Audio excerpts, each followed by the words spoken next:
Oh my god. That looks pog. Oh, okay. Alright, here we go. So, TFT after this. But first, I need to get some food in my stomach. Boom. And so we're going to watch a interview. Well, parts of the interview that I'm really hyped about, because it turns out that the rumors about Frost Giant, well, they are true. And Frost Giant, they are a thing. So let's jump right in.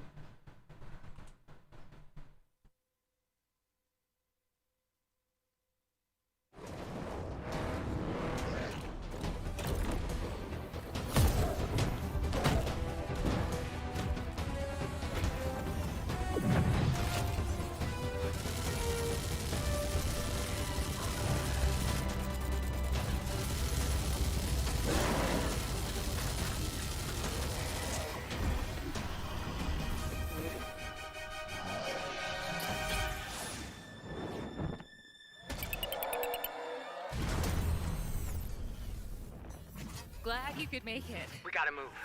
Now. There's a storm coming.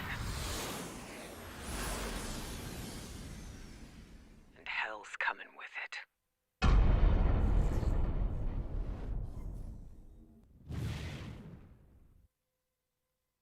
Alright.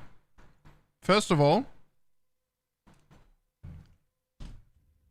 bro, use contrast. Second of all, it looks like a cool teaser, but don't be too impressed. This is in the game engine. This is Unreal Engine 5, right? I think.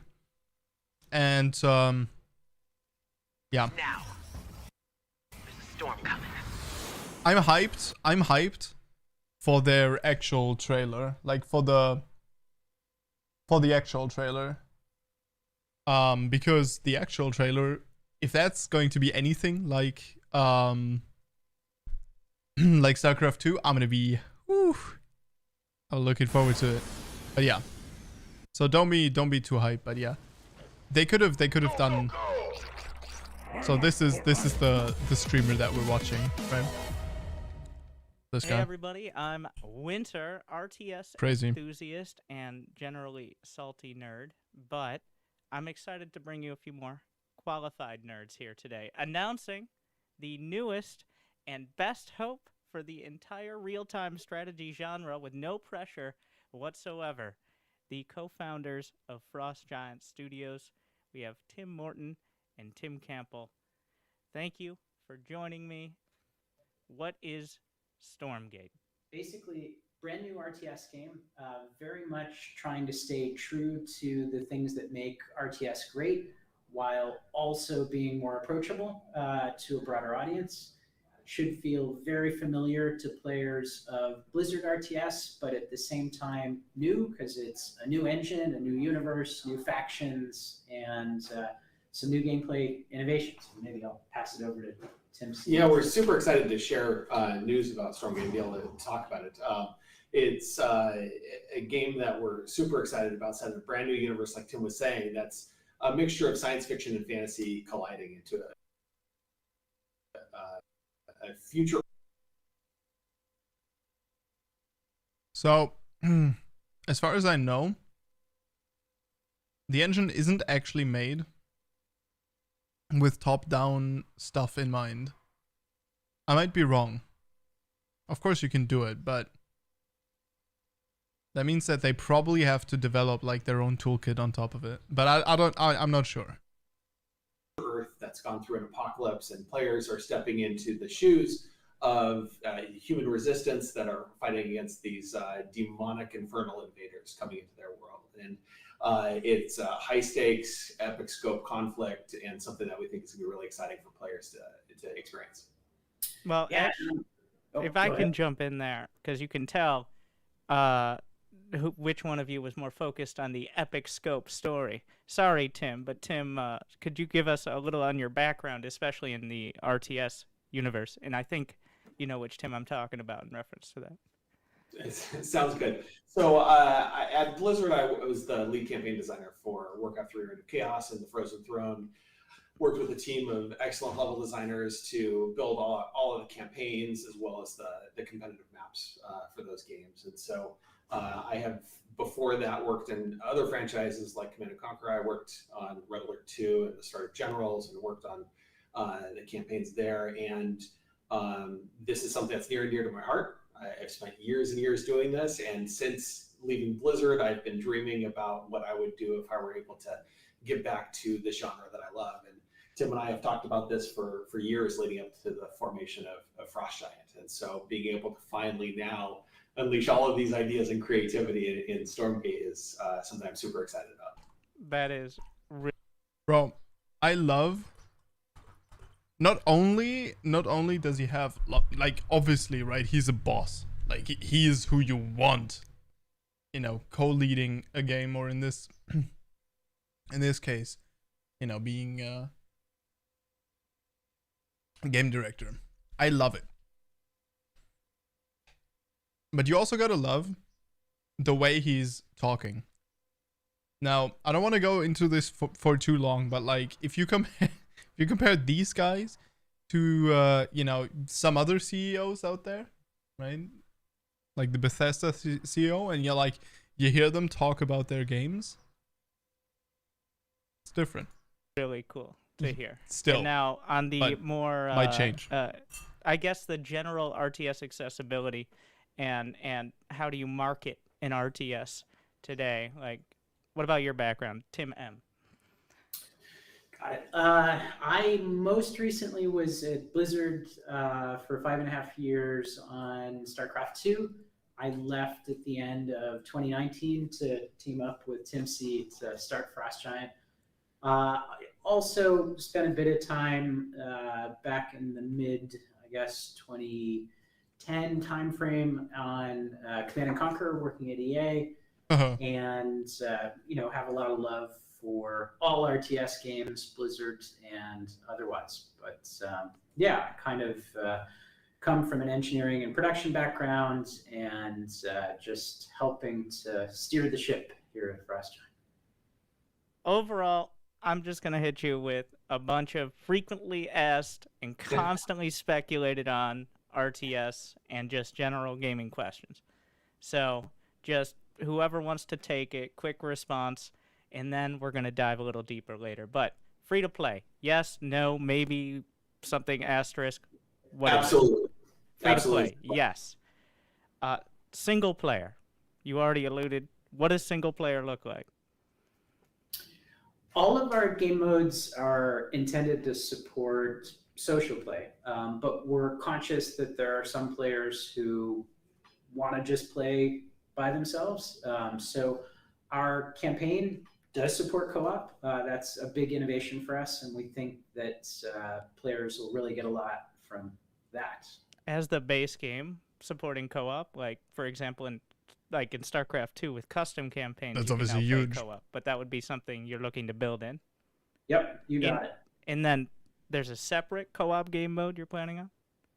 Yeah, so campaign is really story-driven, and so each chapter of the campaign will introduce new characters, new plot points. The open-ended co-op mode is a more repeatable experience that's about leveling your heroes, and you know, it's got a number of kind of Definitely not copied at all from StarCraft 2. long-term growth potentials that make that mode a lot of fun to keep playing over and over for a long time. Reminds me. Meta progression. Yeah, well, you guys learned a lot in StarCraft 2. I know you have Kevin, who was the previously the lead designer of co-op at StarCraft 2, and also some of the most fun commanders there. So I'm expecting a lot to come out of that. But also, of course, multiplayer. Yeah, so on the competitive side, you know, we will continue to provide the high skill 1v1 experience that RTS is known for. We're putting a lot of effort into making that responsive, providing a great ladder experience, integrated tournaments, which will be a lot more robust than what we were able to provide previously. But we're Oh, also that would be adding a big. 3v3 team-based competitive experience that is really its own mode, separate from the way that 1v1 competition works. And that's You know, they're preparing for everything, and then once beta hits, they will see what works best, and they will like put more work into that. Because they have literally everything set up. They are so sure that they want to take over. They're like, and if people want to play RTS as a 3v3 mode, give it to them. Now the problem here is obviously, you know, it's a lot of work. It's going to be a lot of work, but they're no first time people, so they'll probably nail it. another innovation that we're excited about. So I'm going to dive into this more later, but you're saying a different, unlike in StarCraft 2, for example, like a different balance for the factions, which will be the next question. Different balance for the factions and different multiplayer modes? Yeah, I mean, these are brand new factions with brand new units. So definitely the balance will be new and unique, and we'll work with the community to get to a point where there's a meta that feels good.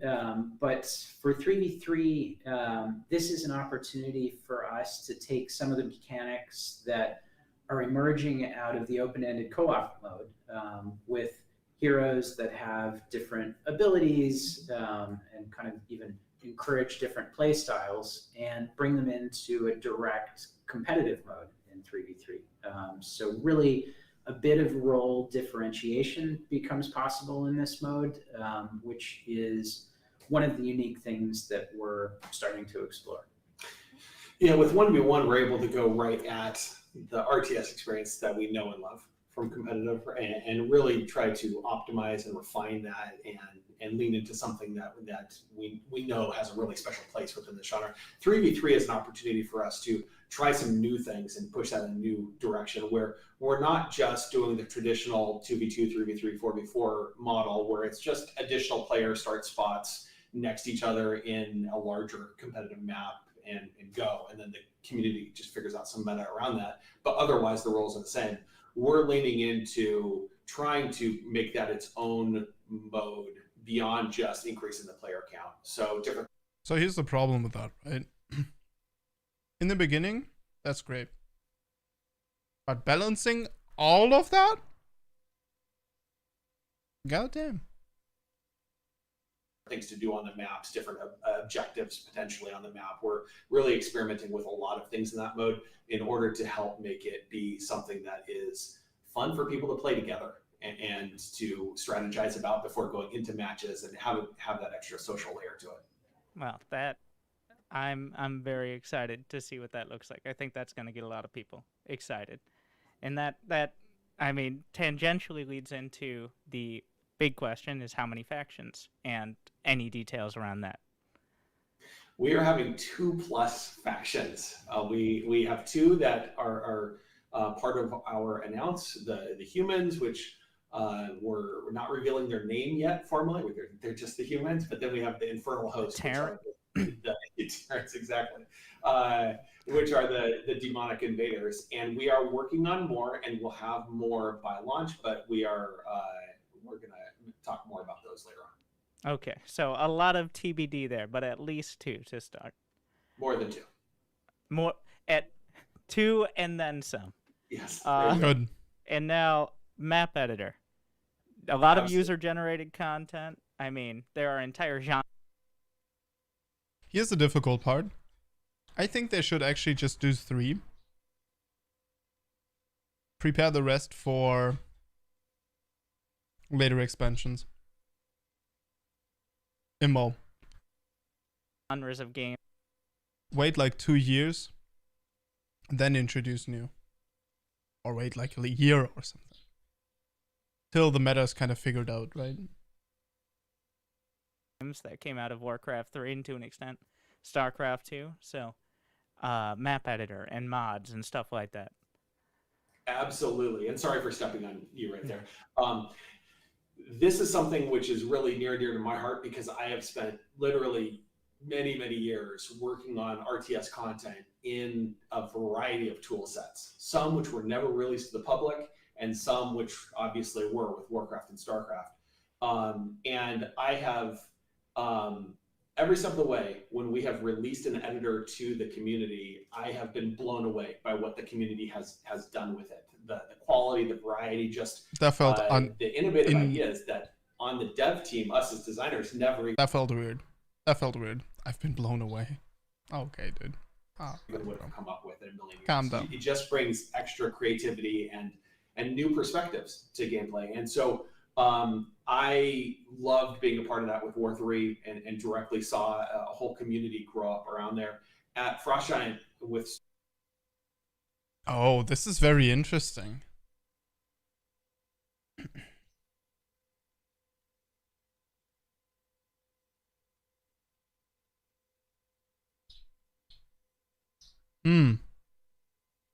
I don't know if I like the design. It's very soft in comparison. You know what I mean? It's a very soft design. This as well as this. It doesn't have the blocky, hard blockiness that you can see in like StarCraft Terran, right? Oh, that doesn't mean anything, but that's one thing. The other thing that I'm kind of not a big fan of is I hope this is not a normal foot soldier, because I was not a big fan of the StarCraft 2 kind of way they did it, where it's like every Marine, you're like Marine in normal mode, right? Very small, not relevant. But then in the cinematics, the Marines are already so impressive in comparison.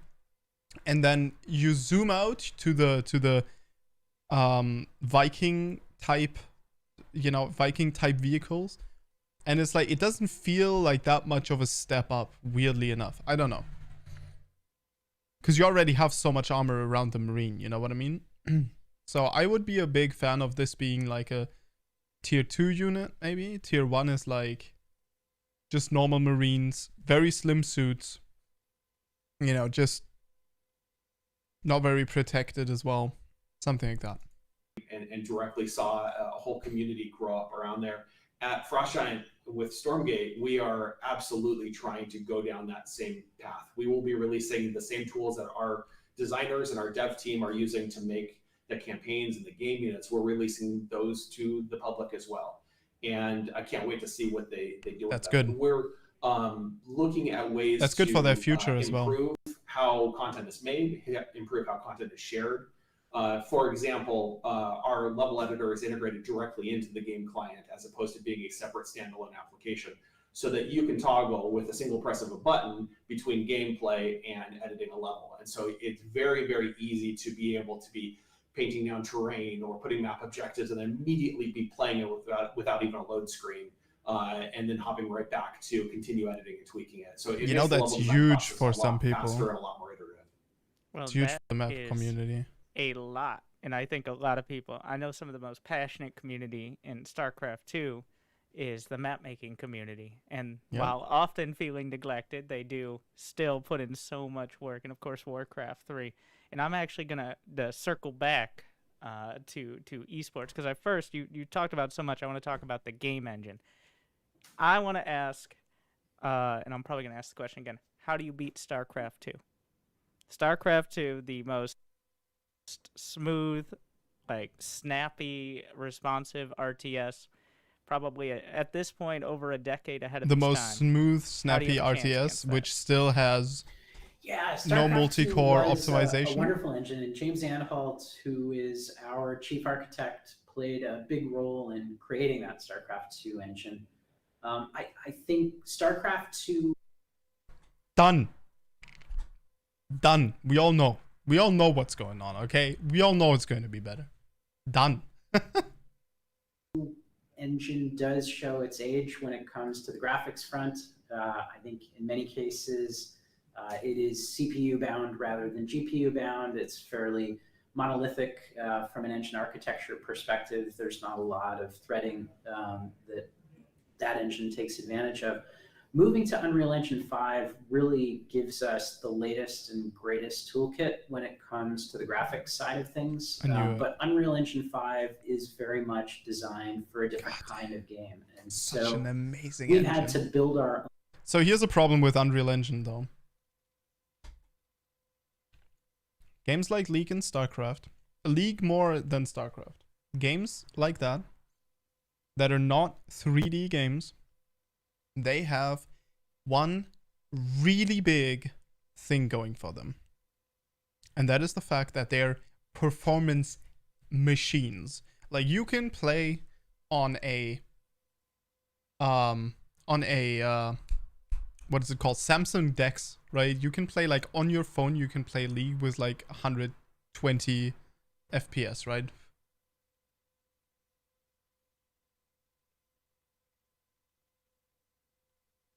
It'll be difficult in this one. Own separate It'll be standalone difficult. piece of technology that we're calling Unless Snowplay.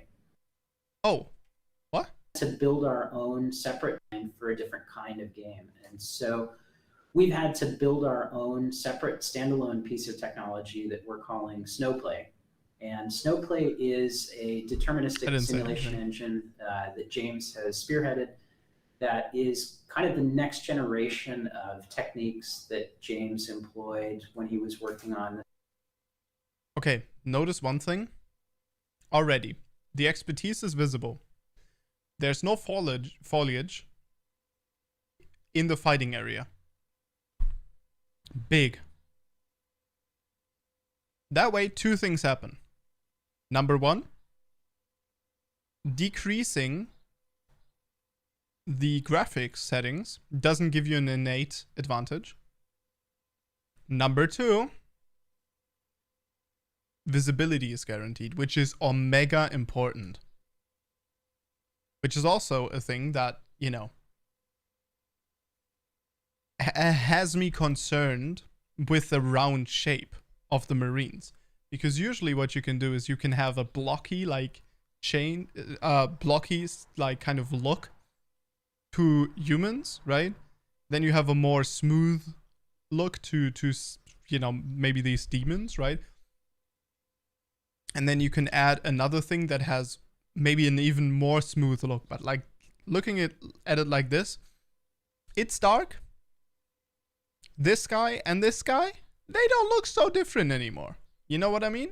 Like, in the shadow, and there's kind of wings as well, and you're like, huh. You know what I mean? But yeah. It is what it is.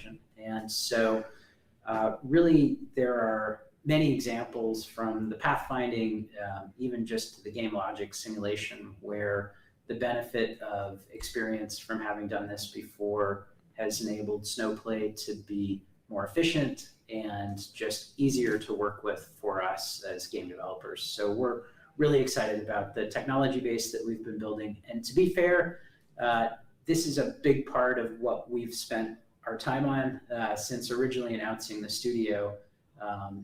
It's not a small undertaking to create an engine that can accommodate thousands of units and elegant pathfinding, crisp responsiveness.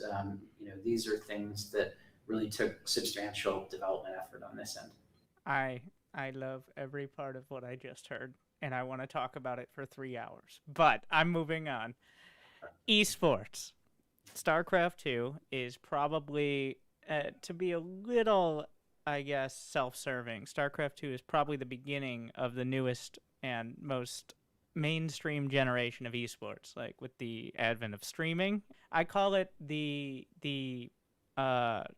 bit of a crossing the Rubicon situation where you bought this game in a box and then everybody started downloading them online for free. And True. StarCraft 2 was kind of in both worlds. Where do you land with Stormgate when it comes to esports, and how much are you embracing the live they should support do box idea sales of esports? at all? Yeah. Maybe collector's edition? Maybe. That's a great question. So I think right out of the gate, we have planned for esports to be part of Stormgate from inception, and it really is a big part of our vision to integrate esports more directly into the game client, so that whether you're a player who is playing against your friends or somebody who wants to compete within your school or within your state, all the way up to the professional circuit, that's possible to do from within the game client. In a word, yes, esports, definitely part of our vision and something that we're passionate about. You talked about the ongoing support nature as it relates to esports, and I think this is one of the things for esports, but for Stormgate as a whole, that I'm most excited about, that we've been able to design this product from the outset with an eye towards continued content. We're not building one box and then maybe an expansion pack. Like, we're building a game that will continue to deliver content to players for years. And the story that we have put together already has a very long-term arc planned.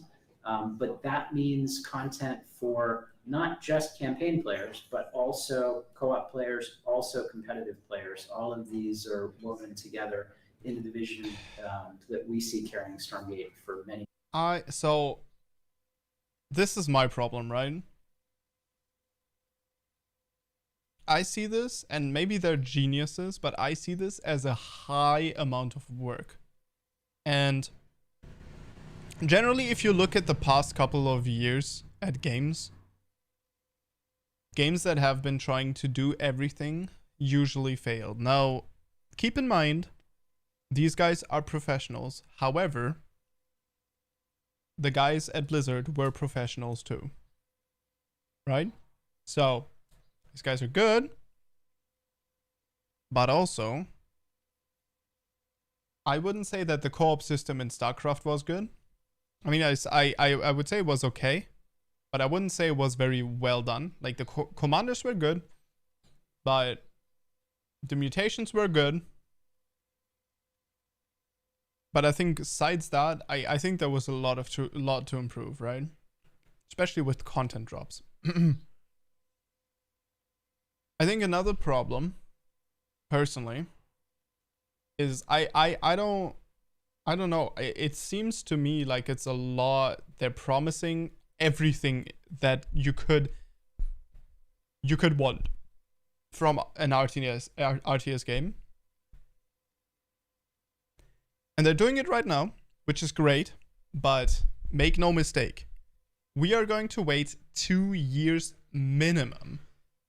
And I personally don't see how we're going to wait 2 years, okay? I personally, for this kind of what they're saying here, this sounds to me like 3 years, okay? Now, the problem is that the hype that they are generating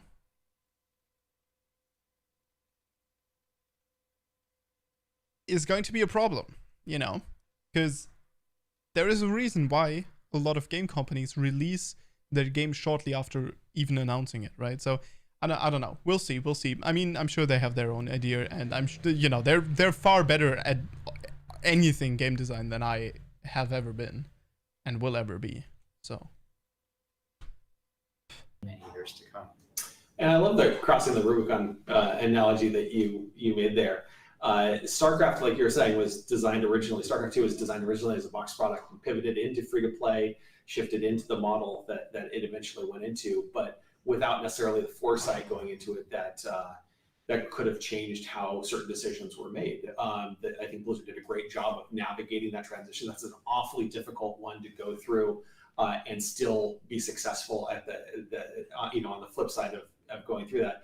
But that is one of the benefits that we have building a new game from scratch in this era, is that we have this model in mind from the get-go. So from day one, we're able to make decisions around the gameplay and faction design. We're able to make decisions around the modes, knowing ultimately where we're going to get to. We're not shipping an expansion not knowing what the next one's going to have, and then kind of figuring out new stuff to add in that expansion, not knowing what the next one's going to have.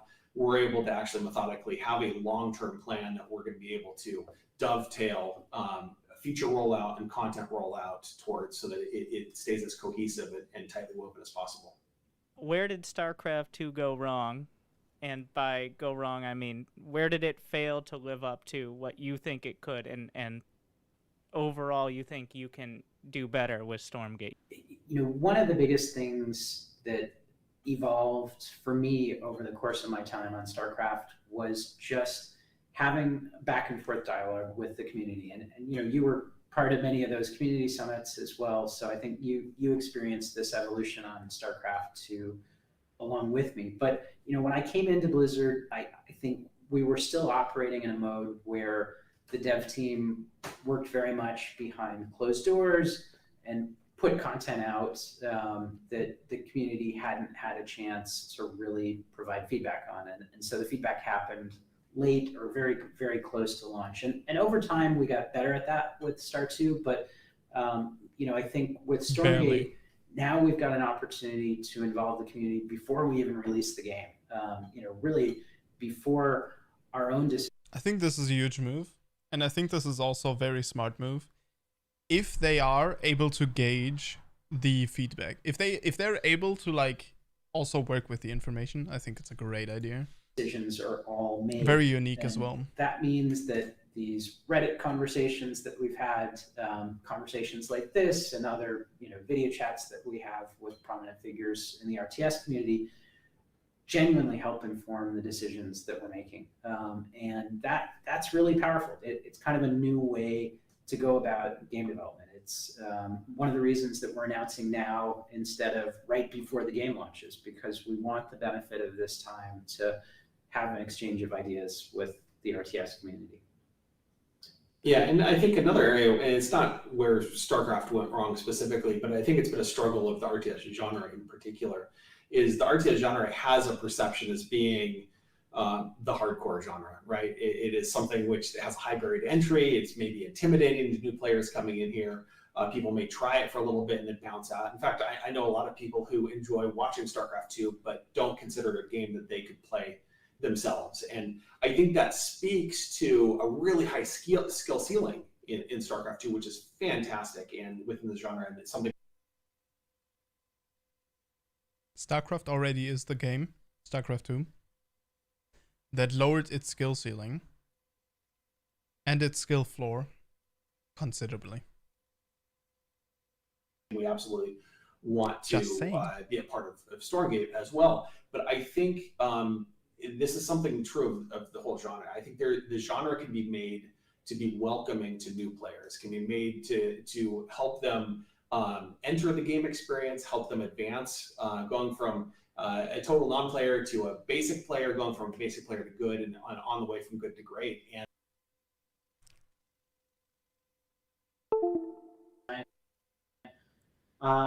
Also spent a bit revealing their name yet formally, they're just the humans, but they're A bit of a crossing the Rubicon situation where in the game.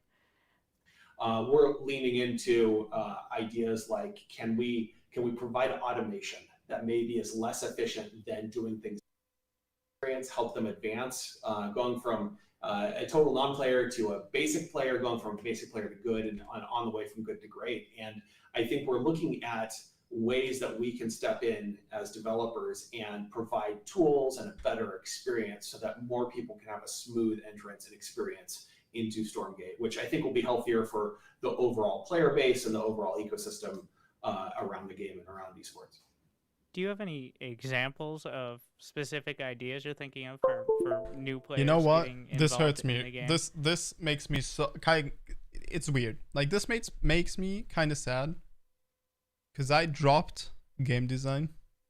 Cause I was looking at the at the industry, and I was like, dude, there is just no like.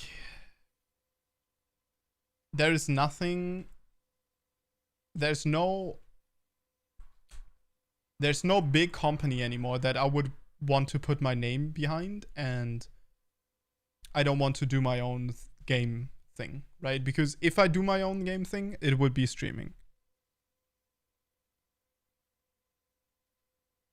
Fuck. I would have loved to known. I'd love to have known.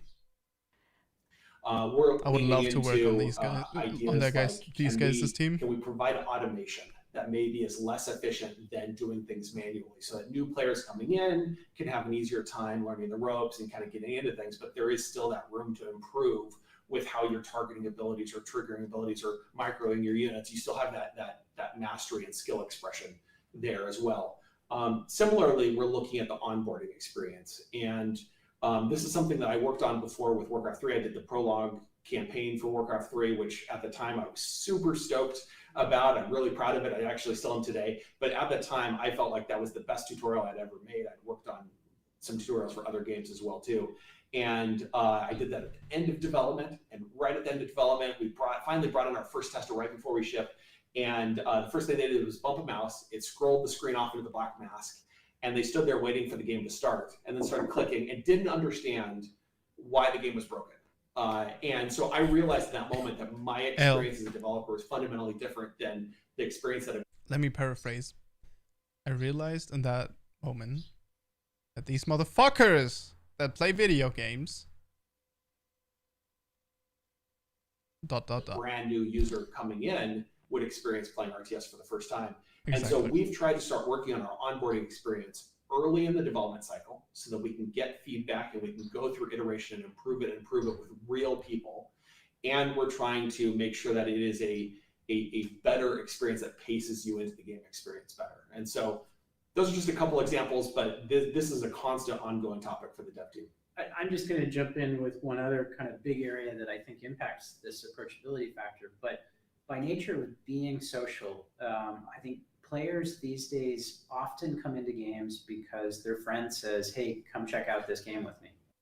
That is true. However, that will not happen with StarCraft because the StarCraft community, because StarCraft is so lonely, right? That the StarCraft community isn't a really big, like, you know, built community, because there's little reason for the different bubbles to interact with each other. So, StarCraft players, you know what I mean? So I don't know if that's like the thing. His point is true. And it is a big reason. Why some other games are more popular, let's put it that way. But like, damn, bro. Damn. I think that one thing that they need to do is they need to engineer a mode that has infinite replayability, whether or not you get better or not, and still has progression. I think that would, I think that is like the thing. And I think they want co-op to be that thing, and that's why they're so hyped about you bring people in. Because you need a game mode that people can hop in every second week and still not suffer super hard from. You know what I mean? And you know, we for StarCraft 2 designed co-op. And if they manage to do that, maybe they also maybe they also do a good tutorial. Maybe they have maybe they have a little assistant down there where you can put your build order in and the assistant blinks what you need to do next or something like that. If they can do that, the normal ranked will be that mode as well. You know what I mean? I think that could also be amazing. Assuming that players already knew how to play RTS, there's literally no onboarding for co-op. And so time and again, I hear about players whose first experience with Star 2 was through co-op because their friends said, hey, come, play this game with me. They get in, like every other video game they've played, the first thing they see on the screen is their character in the game. Instead, there's like a top-down camera. They have no idea what they're supposed to do. They try the WASD keys or the arrow keys. Those don't do what they expect. Like they're just completely out of their element. And so they rely on their more experienced friends to teach them how to play this game. And if their friend's a good teacher, maybe they have an okay experience, but like we as developers didn't provide them any tools to get into this game and learn it if they've come in with their friends. And now that we know, and it should have been obvious, but we learned from these things. Now that we know, there's an opportunity for us to make that experience so much better. And right away, when there's somebody else in there with you, at least who's friendly, that takes away some of the intimidation factor. And whether you're playing co-op or you're playing like 3v3 multiplayer, the fact that you're on a team takes some of the responsibility off of you as an individual and distributes it to the team. It's like right away, these are things that make it more approachable, I think. I think having something like ARAM is also super good, which isn't co-op. Like you still play versus other people, but it's like a party game mode. That would be really nice as well.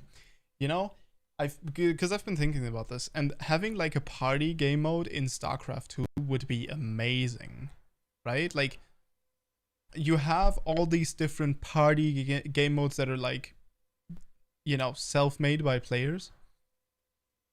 And for content that is made by players, so already is going to have way less discovery, they still like perform pretty well and people play them all the time. So, you know what I mean? Like, dude, I think that would be the best thing. Instead of going for a 3v3, which their idea might be great, right? But instead going for a party mode, for a party kind of game mode, right? Where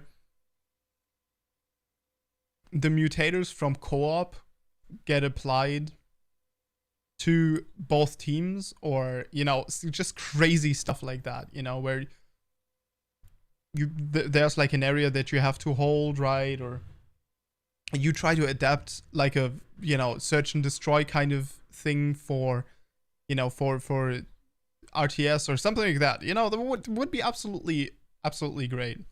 But yeah, for mainstream players. Might already have Yeah, that. I love having people I can blame for my losses and failures. There we go. Okay, they know about it. It's an important part. It's an important part of the success of games like League of Legends. Is you can cope pretty hard. But I guess that kind of pivots a little into the big criticism, and I think this is another thing that is based on StarCraft 2's success and lack of success in different ways, is RTS is a dead genre. None of us here are getting any younger, and neither is the majority of my audience. But how are you bringing truly new players in? Yes, friends, of course, for people who play StarCraft 2, those are few and far between already. But in general, you're saying people want to play RTS, not just people who played before, but new people want to play. And let's say they don't have someone like me or someone who just wants to get their friends into the game. Why would they look at Stormgate? Party game mode. Yeah, a lot of, I think every game community goes through a period where people are saying dead game. And it was so fascinating. We started it in StarCraft 2 already. It was so fascinating for me. True. At Blizzard, getting to see the player numbers, and the reality was the community was so stable, incredibly stable. But the perception from the outside was, oh my God, these games are bigger than us, so our game must be getting smaller. And the truth was, the game was very, very stable. But League of Legends took off, grew to 100 million monthly active users and beyond. More recently, Fortnite has been huge. There are all of these trends where genres explode. Get to say the F word, man. Kind of plateau. And those plateaus have been remarkable for some new genres. So, I think first thing RTS needs is a new game. Like, people are not going to try something that's a decade-old game because it's... you saw the hype about Age of Empires, and like Age of Empires, they could have taken it all. You know what they did? They didn't take it all. They like barely remade an old Age of Empires. Like, oof, man. They could have farmed. They could have farmed StarCraft 2, dude. All they needed to do is work on pathfinding. All they needed to do is go through rigorous PvP testing and not add the ranked map, like the ranked type thing. Fuck, my English is failing me. Like 3 months after release, like just add it instantly. Do like an event, right? First person to get and hold certain amount of MMR get something, you know. I don't know. Gets like a skin for their sound center. Done. Much better. Old. So I think right out of the gate, we have this opportunity for a lot of people to come in and check out Stormgate. You talked about bringing friends into the game. If I think back to the early days of League of Legends taking off, or the fucker, you're a million years old. Shut up. It really was that virality of people saying to me, like, hey, you got to try this game. I think Elden Ring lately has been a great example of people saying, hey, you got to try this game. And I love the Elden Ring example. Actually, not really. Dark Souls had such an RTS-like reputation of being kind of punishing to play. True. And I think you hear about it and you sort of think of it with respect, but you're like, that's probably not for me. It's too punishing. But Elden Ring comes along, and suddenly those Dark Souls players are like, yeah, no, this is the one you got to try, because it's, you know, it's open world. It's like, this is the next generation.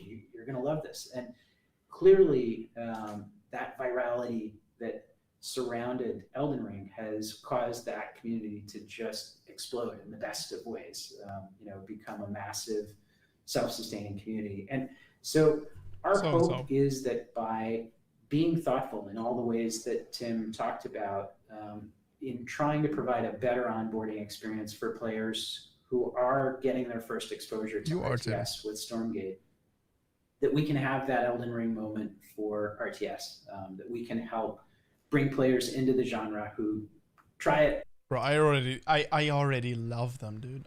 Oh, I wish I had finished my fucking uni degree, man. It's such an L. Love it and stick around, because we all know it's a great genre. We just have to get them to come in and not be intimidated about it. So what I'm hearing is that Stormgate is the Elden Ring of RTS. All right, that's a good title for this. But I'm very glad to hear. I hadn't really thought of that comparison. Originally, StarCraft 2 I got into because my World of Warcraft arena partners started playing it. I'm like, why are we not playing arena today? It's like, and then I canceled my WoW subscription because I wanted to play a real game, of course. But but yeah, I guess I'm a little hypocritical in saying that people won't find other people to get into it, because at the end of the day, you need at least one other person to play against. I think it is time. It's time to talk about, when can I play the game? All right, you show me this fancy cinematic. You got all this crazy art. You got a lot of good words here.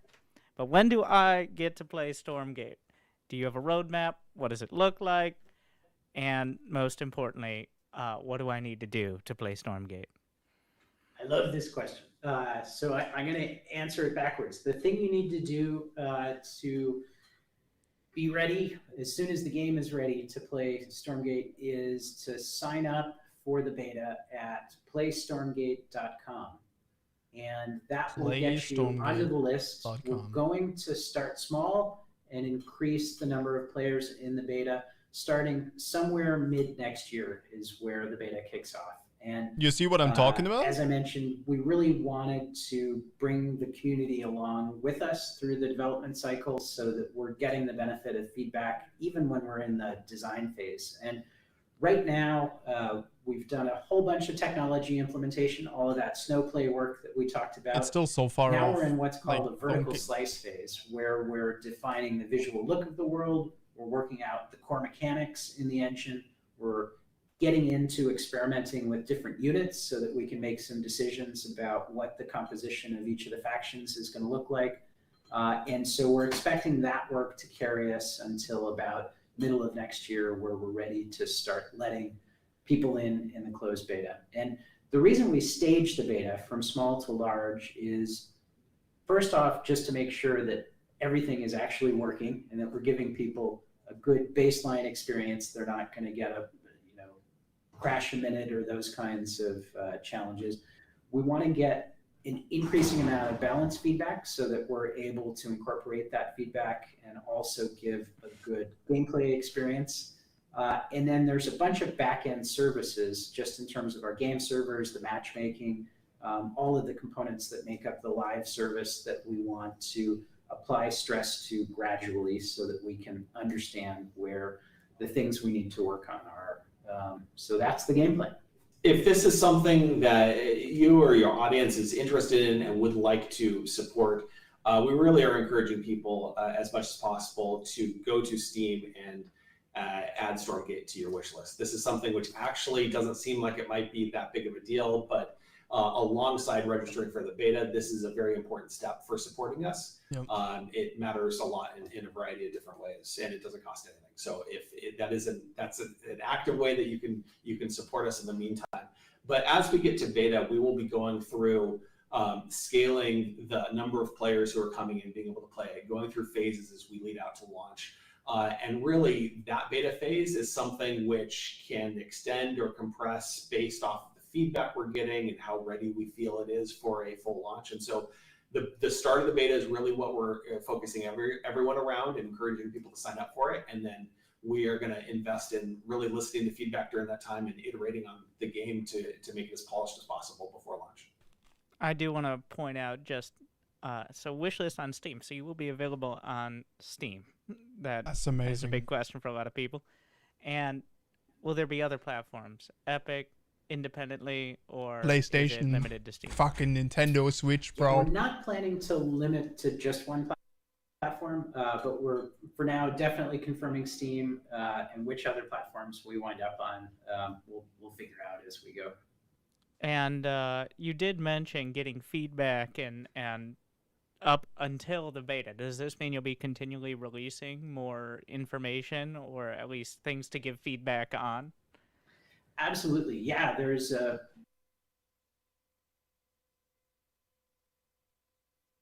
Good.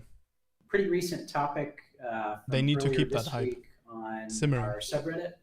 So the Frost Giant subreddit, r/FrostGiant, just around different approaches to phasing game launches, kind of what we've just been talking about. And we'll have more topics between now and the beginning of the beta.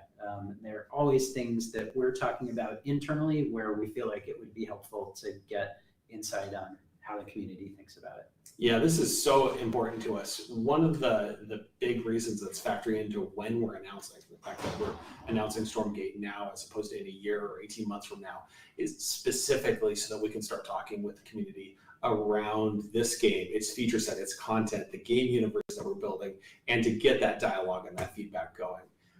We, I think, literally just passed a 2-year mark from the company's inception. And that was 2 years from when it was just Tim and I. And so 2 years. 2 years they've been working on this, huh? Yeah. They could get a decently playable beta out by next year. I would be like 3, let's say 4.5 years for a game. That's realistic. And a Starbucks cup in each of our hands, right? Sitting outside Starbucks saying, let's do this. And so this is a pretty rapid pace to actually get to fucking being able Starbucks, to share the bro. game's name, share the game's settings, start talking about the game. But we are doing this specifically to get feedback and to interact with the community to make sure that we're building the game as best as we possibly can. Most of the big studios would probably wait 4 years, 5 years before announcing, right before they launch. But if we did that sort of model, it would eliminate any ability from the community to give us feedback that actually would impact the game. And so this is hopefully the start of a conversation with the community that we will carry all the way through the beta phase and help shape the game. Well, thank you. So I love 'em. playstormgate.com and wishlist on Steam. Those are the top 2 things. And then continually check the subreddit as The well Twitter. as FrostChat on Twitter Of course. for any regular updates, especially if you want to give feedback directly. Do I have it right? You got it. That's perfect. That's perfect. Well, there you go.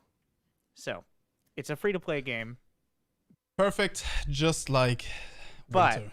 believe it or not, I've heard games are not made for free. How do you make money? Yeah, we're going to leverage the learnings we had from taking StarCraft 2 free to play in 2017. And Unit skin. philosophically, how we approached that was Actually, trying to provide kinda players the opportunity to experience each mode of the game without having to spend anything. So for Stormgate, the first campaign chapter will be free. The initial heroes for the game will be free. You'll be able to play competitive multiplayer for free. If Okay. I heard the initial heroes will be free. And let me tell you, I got concerned. you find that there are parts of the game that you enjoy where you want more content, whether that's more campaign story, more heroes, cosmetics, those will be available to purchase, but you don't have to spend anything. You can have access to all of those baseline pieces of content for free and continue to enjoy those with no obligation to us. And so Hell the, yeah, the burden is on I'm us. gonna play fucking I'm gonna play first chapter of the story over and over again. To make sure that we're producing content that's so good 100 that people APM. feel like they want to buy it, basically. And then we're gonna have loot boxes within loot boxes within loot boxes that have NFTs inside them. Oh, also. that was obvious. Oh. You know what that means? Potentially no loot boxes. They didn't say no loot boxes. Keep that in mind. I really hope. Dude. I really hope there will not be any loot boxes. Obviously, my next question is when can I get a Stormgate NFT on my phone? Just to be clear, we are free to play, but not pay to win. We're not going to be selling power, and there won't be any NFTs in this. So, like Tim was saying, we may be old-fashioned, but we want to build a game that's fun to play, and it's so fun that you want to play it, and that I hope there's no can loot purchase boxes. more of the types of content that you I hate, dude, my mind is latching on to the fact that they didn't say there won't be any loot boxes. enjoy as a player. We really wanted to build a game that's a game first, and then support that with the business model, as opposed to really starting with a business model and then trying to design a game that can maximize that as much as possible. So we hope that everyone enjoys Stormgate and that finds the way that they like playing this game as much as possible, and then goes from there. I've taken up a lot of your time, and you guys have been very efficient with it over the last couple years. But just last point, anything you guys want to say about Stormgate? Anything I didn't cover that you're excited about? Fill in the blank here. What do you guys have to say about Stormgate? From my side, it would just be to express gratitude to you and to the rest of the RTS community for coming along on this journey with us. I think there are big expectations to live up to. StarCraft 2 is an amazing game, and we're going to do our best to make a different but also amazing game. But we still have a lot of work to do, and we really appreciate all of the input and feedback that we're getting along the way. So thank you, and thanks to the community. Yeah, I want to double that as well. We literally would not be here having this conversation with you. Frost Giant would not be building a game like Stormgate if it was not for the community within RTS and within StarCraft 2 specifically. You guys are great. You have supported this type of gaming for so long, and we are humbled, and we definitely feel the responsibility on us to deliver a game that hits the standards that you know and love. And so we are doing our very best to build this game for you guys to enjoy, and we really just want to say thank you to everyone for your support. I don't know. Thank you guys for sticking with me for the Little bit too friendly. Little too little based. But that's fine. Ah! My ears. My ears. So, what do I think? I'm so hyped. It's going to be so much fun.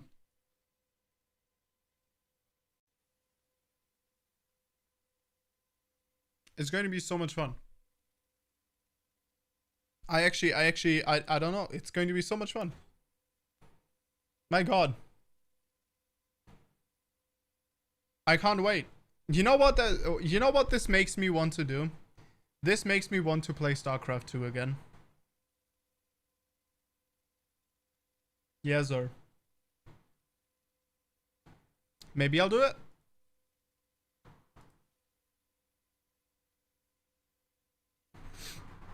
Alright, let's get in 1 or 2 more TFT games. And then I shall stop streaming.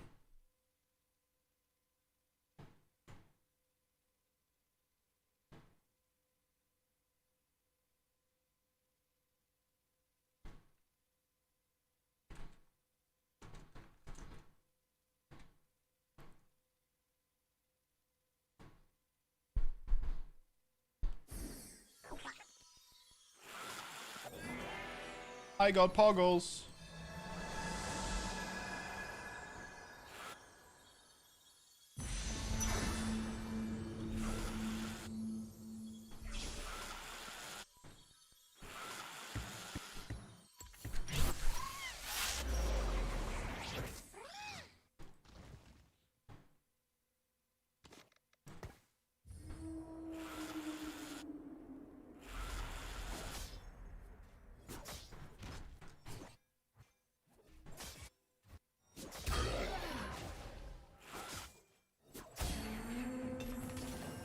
Ooh.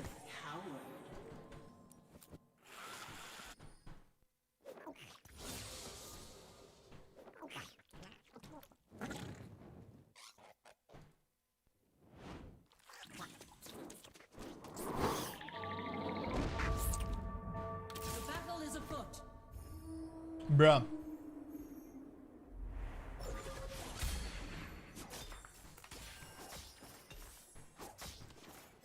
Okay, hold on. You know what? We'll go for 2 Vlads. Maybe we get a bruiser, then we can transition that. Bada boom, bada bam. We get ourselves a comp. People are counting on me.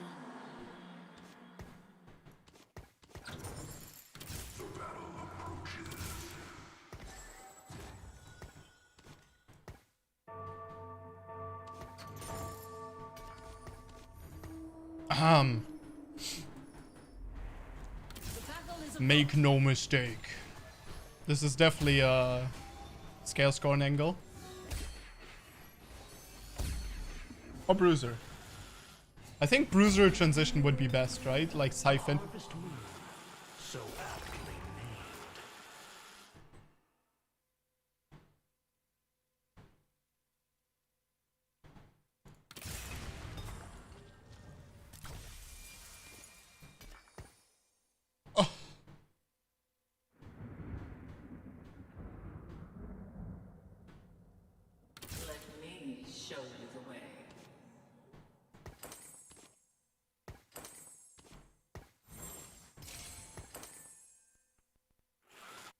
I mean, we'll break that apart anyway, right?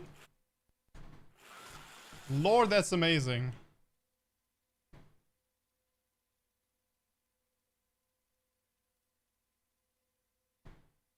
Oh, I love it.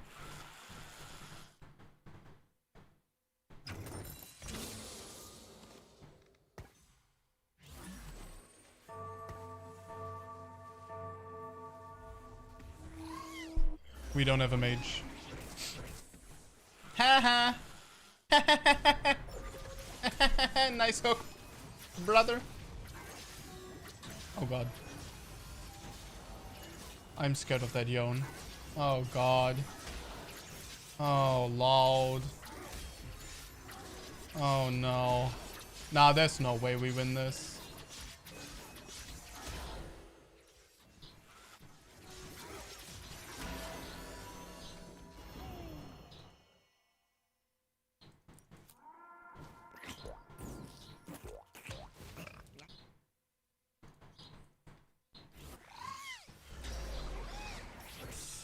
Came from a land down under. Ah. Okay, we go mages. Yeep. Yeep. Okay, we can sell one. Yeah, no. Yeah, no. I kind of want to go, whatchamacallit though, actually, like Bruiser. Really want to go Bruiser.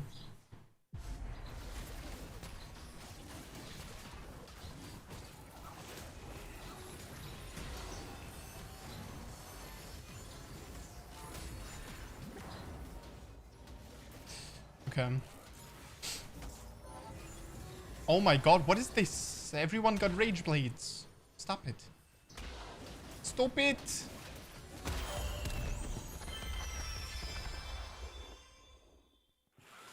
Bruh.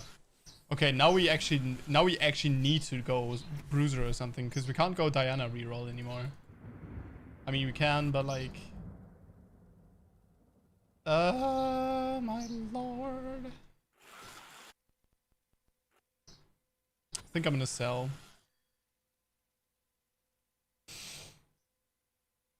Yeah, I'm gonna sell. Sell for Econ. Gotta make the best out of this. It's absolutely unfortunate.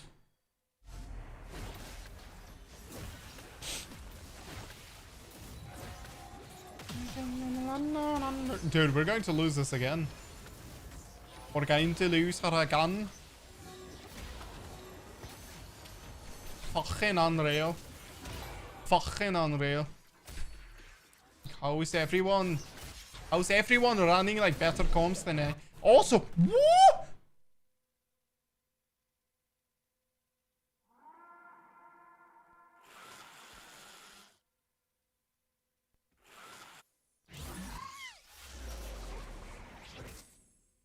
Bruh.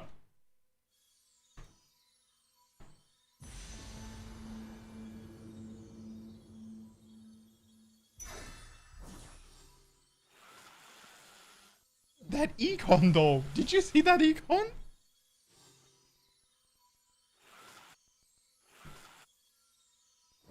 God damn, bro.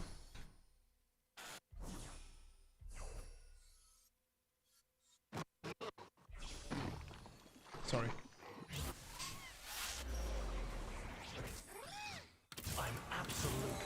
I'm absolutely livid.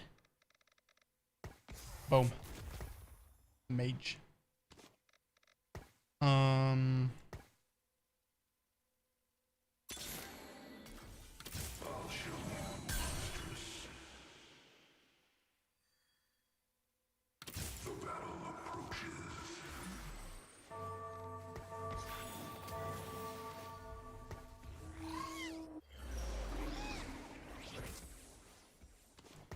Are we gonna sell her? We keep Astral that way?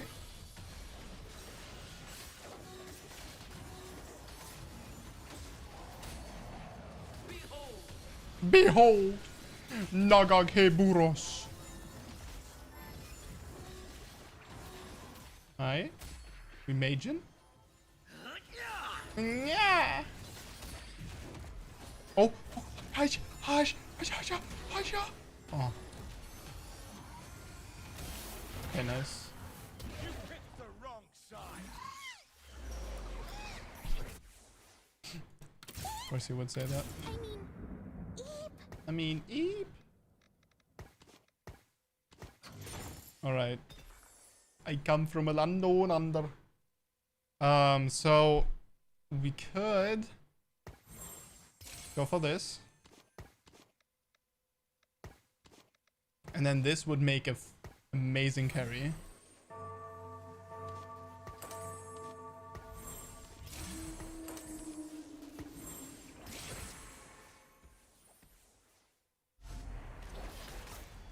It must be done. It must be done.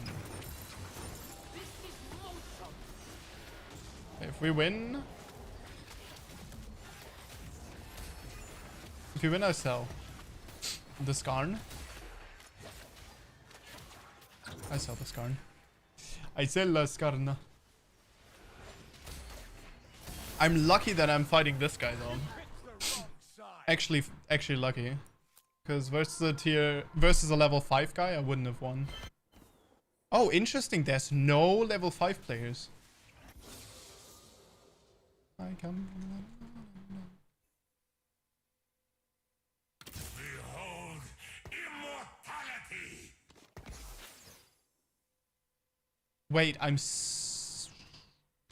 mistaken. There we go. Mage. Oh, we're missing Bruiser though. Ooh. What's better, Mage or Bruiser? I mean, 4 Bruiser is probably better. It's only 150.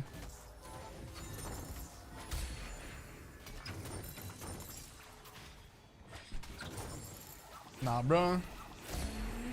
What is this? This world is so strange. What?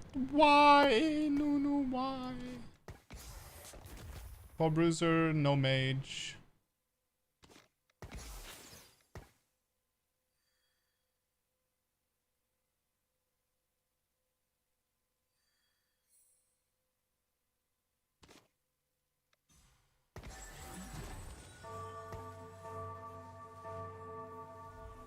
Ah, let's stay with this.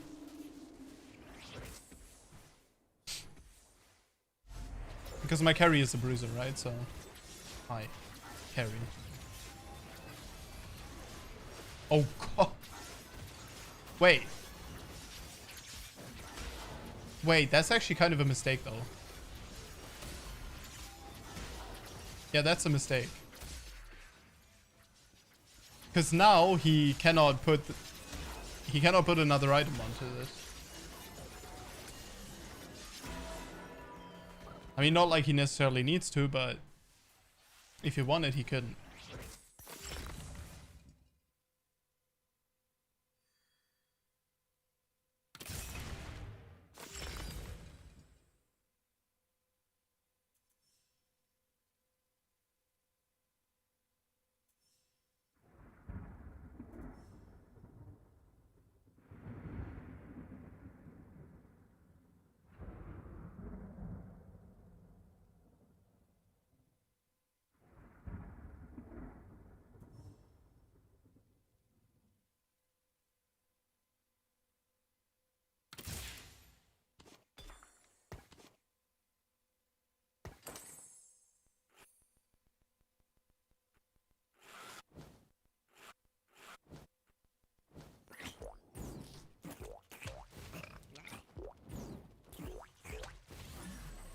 We're gonna put this onto Siphon.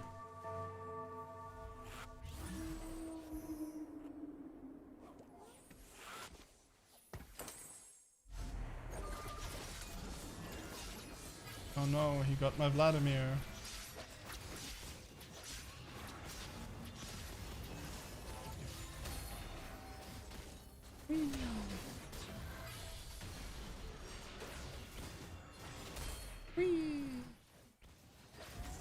We're so tanky, dude. We're going to get the executes on everyone. Aren't we? Oh!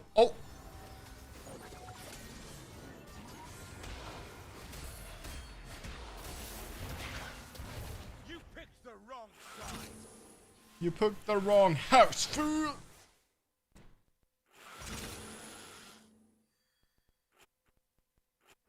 I don't know. Am I winning? Am I losing?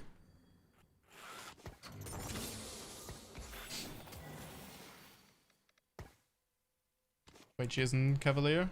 Or we don't have Cavalier online yet? Alright, so what are we looking for? We're just looking for Orange Siphon. Orange Siphon and then another Ilawi, another Silas, obviously.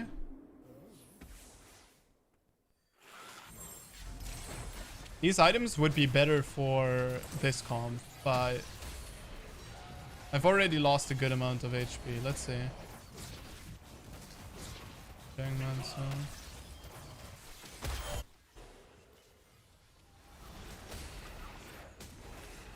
Yeah, I think 4 Bruiser's going to be better here. Although, if we end up getting like a Diana, maybe we won't take it.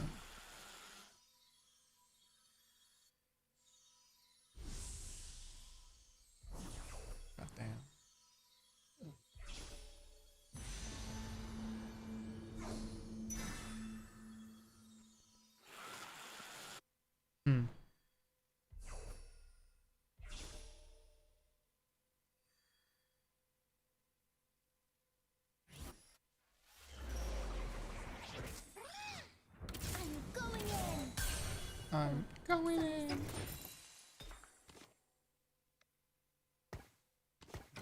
All right.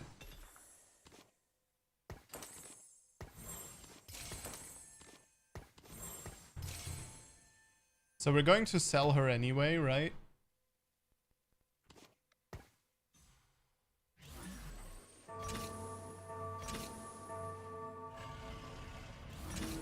We're going to sell her anyway, and then we can get siphon items out of this.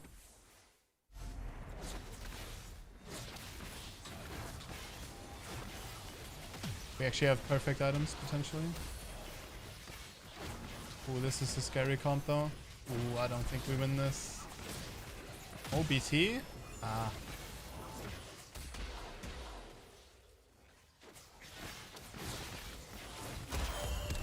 Ah, he's got meditation. Interesting. I mean, the cool thing is, like, I can just slam items, right? And then if we change comps, if we end up going for this comp, I don't think I will, because HP and stuff, but if we end up going for that. Ragewing Cavalier. Send me to battle. This would give us Cavalier, but not Ragewing, so it's actually not worth it.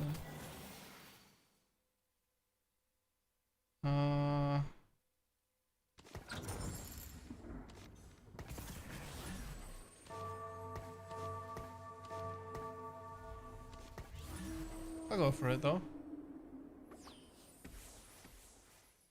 Hey, yeah. Still don't have an Olaf, by the way. Oh. I did not want to do that.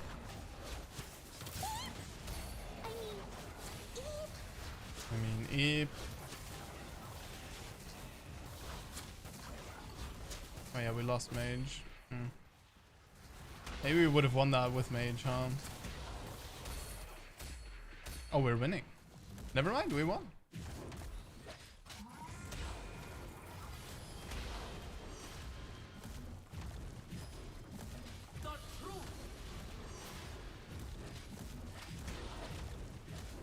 Bruh.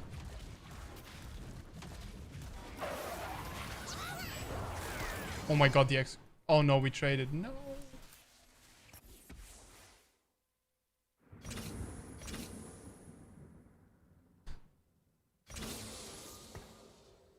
Behold. Fight or make room for those who will. Immortality. Okay. O Mort, I ask thee, please give Negatron Cloak.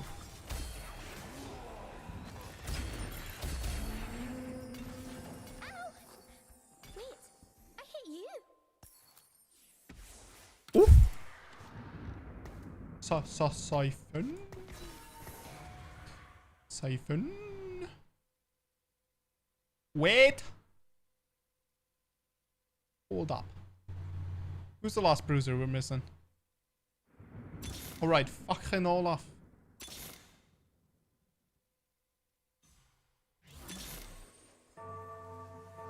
No prison can hold me. Alright.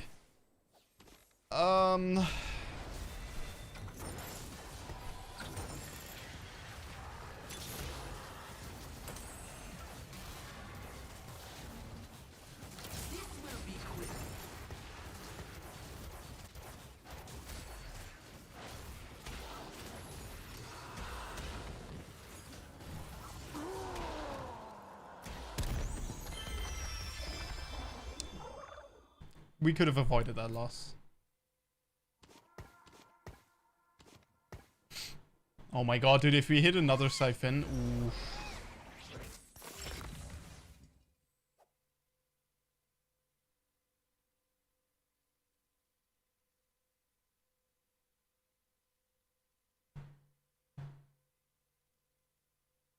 Yes.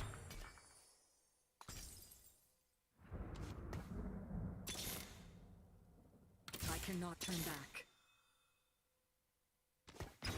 No prison can hold me. I know that sucks.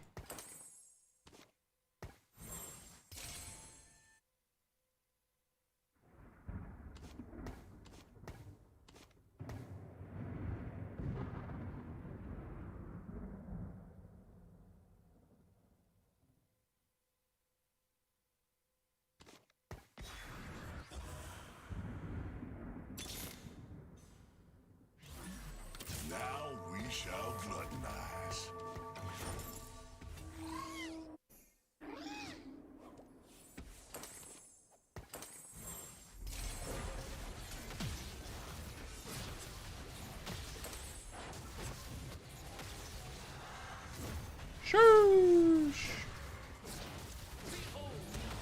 Uh-oh. Horn stop. Alright, siphon.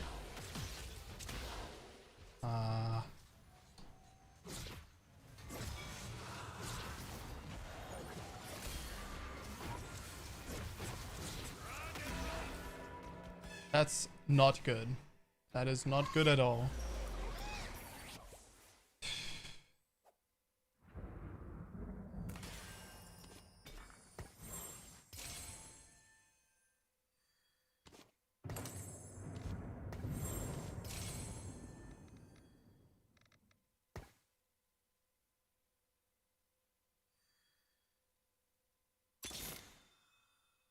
Target marked.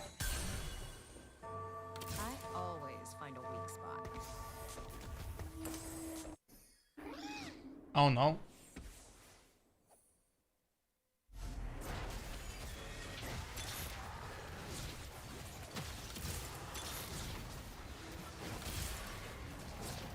Oh, there he is. I always find a weak spot. Oh yeah. Oh no, wait. Bruiser Diana is actually useless. Never mind.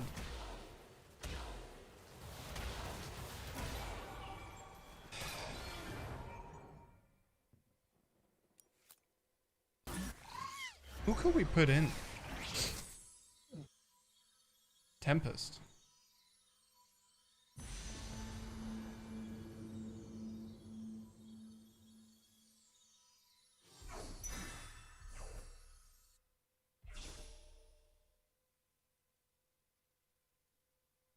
We can do an assassin spat. Oh, yo! Are you already know? Are you already know, dude? Time for the kings to bow. Pog. Poggers. Boom. Let's roll. This is the first lesson. Kinda useless, but okay.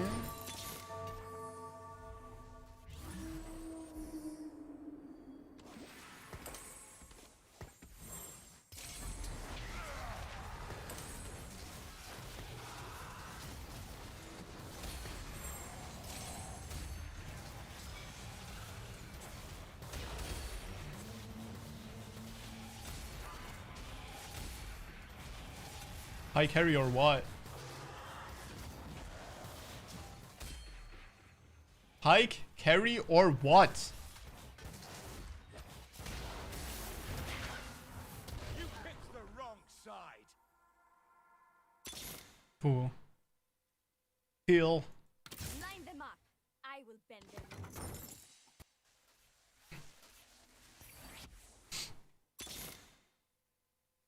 I cannot turn back.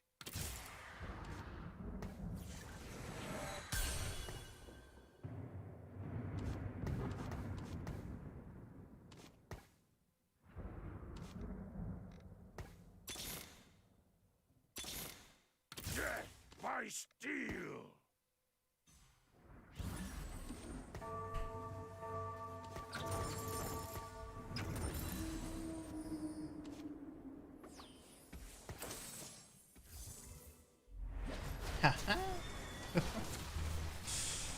Oh my god, what the hell, dude? Oh. Oh.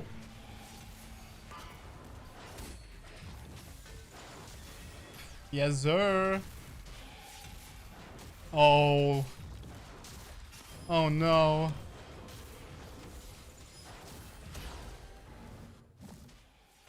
Shadow, no.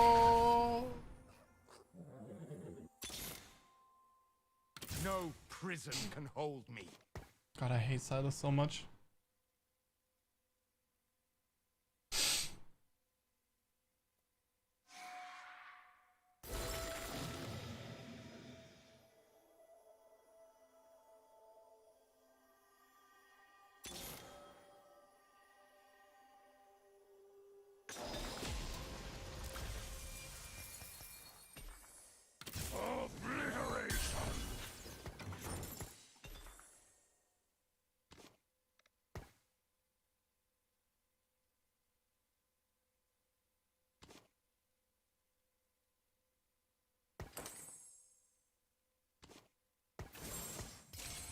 Bruh, this is perfect. Now we give all of this to Ornn.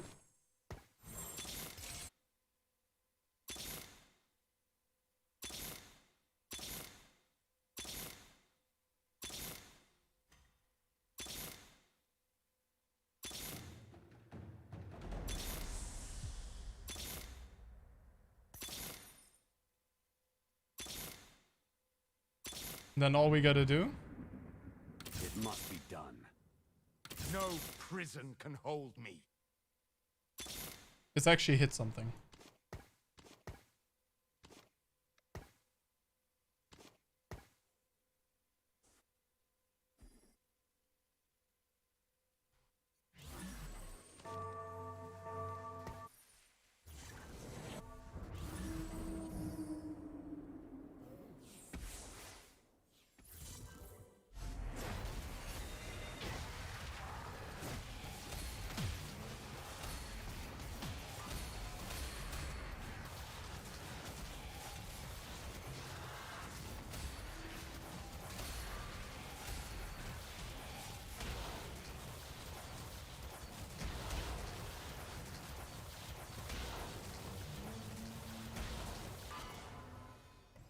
That's a tier 1 unit.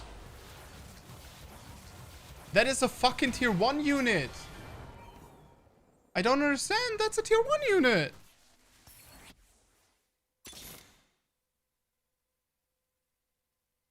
No way. It must be done. Oh, he probably got downgraded. Get your hands dirty. Fighting is my first language.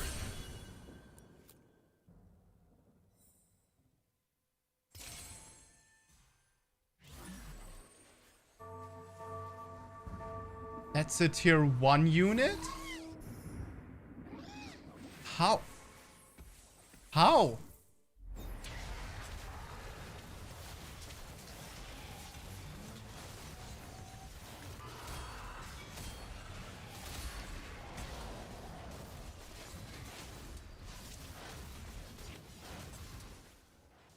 Right, I have no idea what's going on.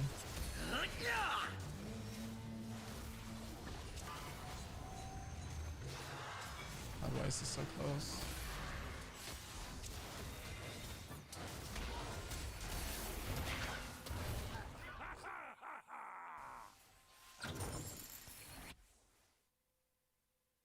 Death by steel. Okay, you know what? Change of plans. We're trying to get Siphon.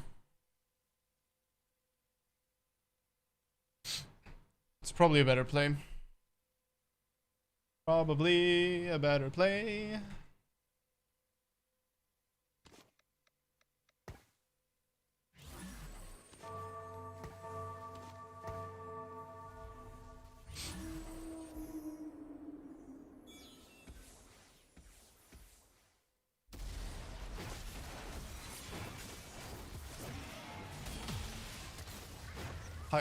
Hike, you're an absolute dumbass.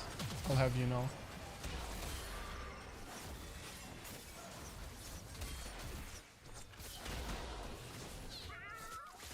The amount of dumbass in this Pike's DNA is mind-boggling.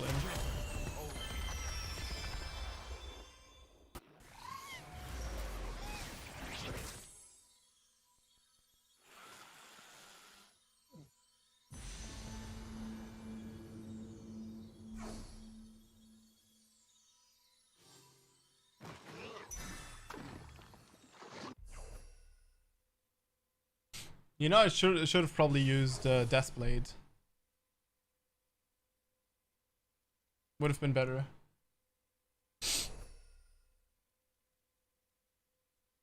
Oh, my nose. I'll be right back.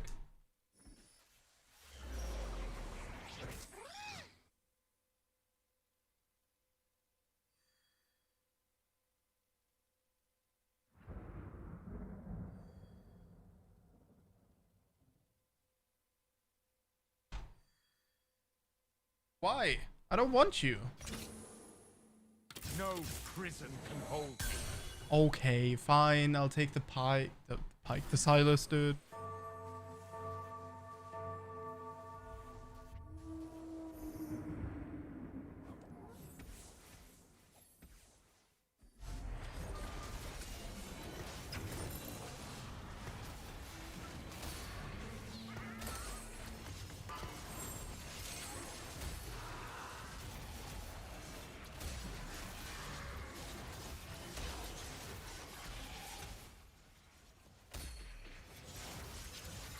Oh, that's kind of great.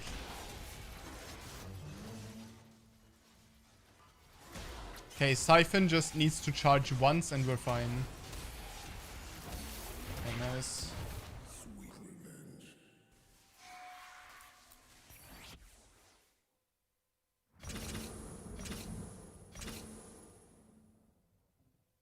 Sweet revenge.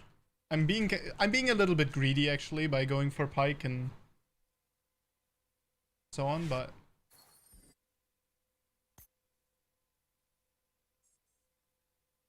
we just fought this guy, right? So there's no way we fight him again. 5 whispers. Can't really put in a 6 though. My category is still Spirit Hunters. Even though I changed it in Restream. Interesting. Interesting, thank you.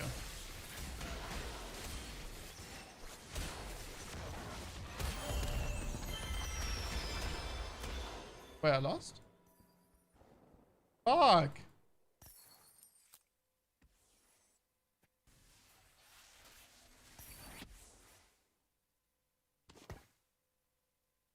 Target marked.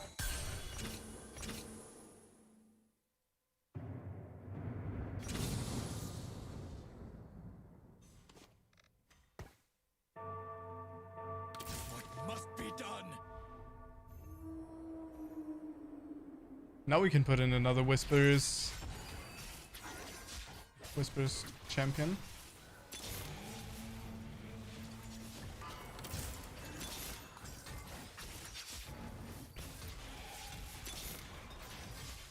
The spider demands Oh, there we go. Okay, Olaf. Are you good though?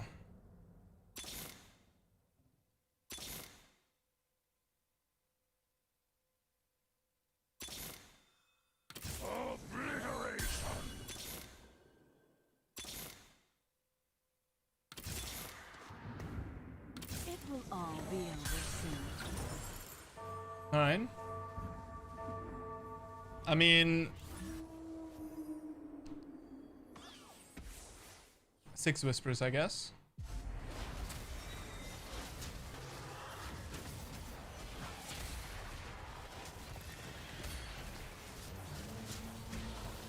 Good.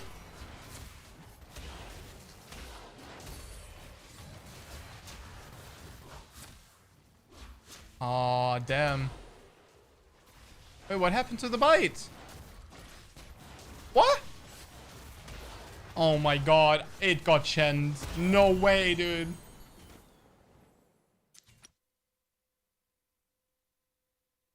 Bruh.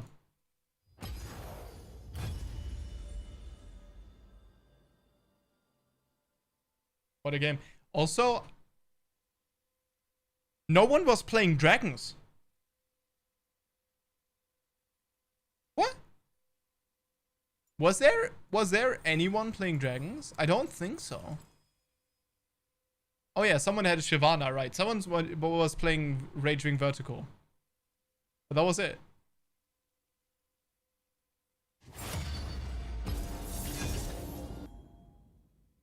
L. What a fucking L.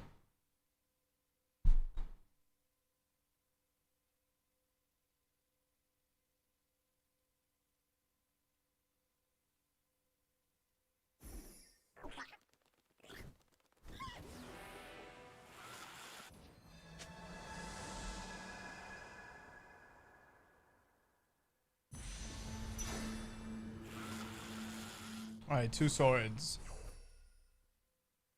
2, 3.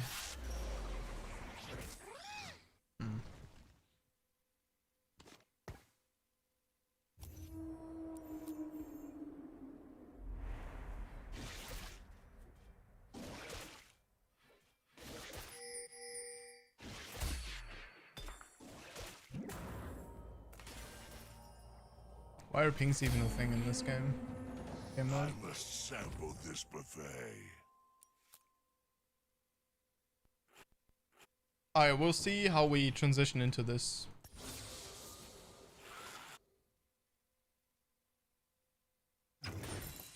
Saddle up, y'all. We got a showdown on our hands.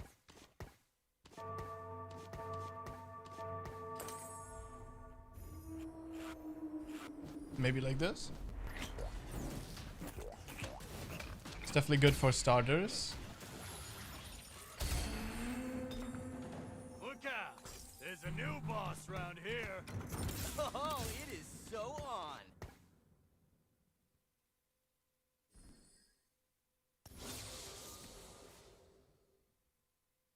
Saddle up, y'all. We got a showdown on our hands.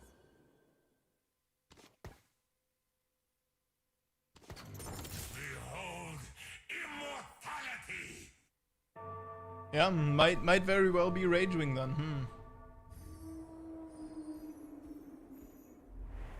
Unless we get unlucky and don't get a Ragewing.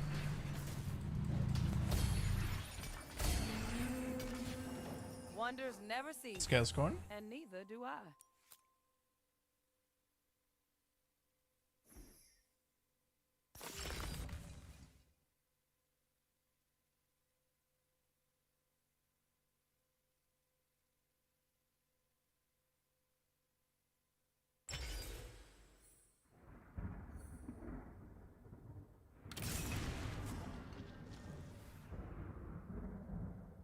Come, let me show you darkness.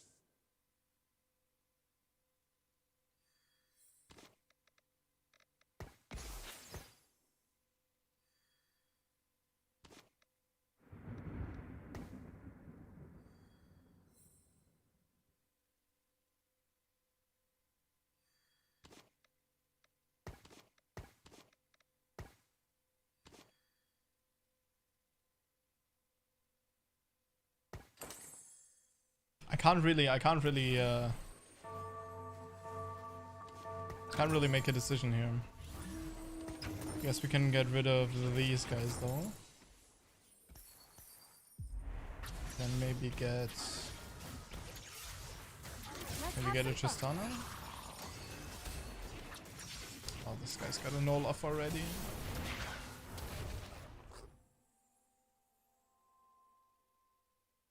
Whatever. Let's just start shooting.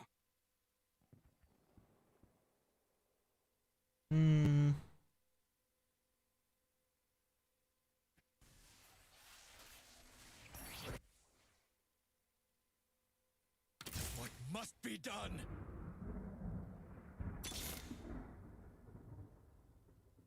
Mirage unfortunately isn't really an option either. I mean, So that sucks.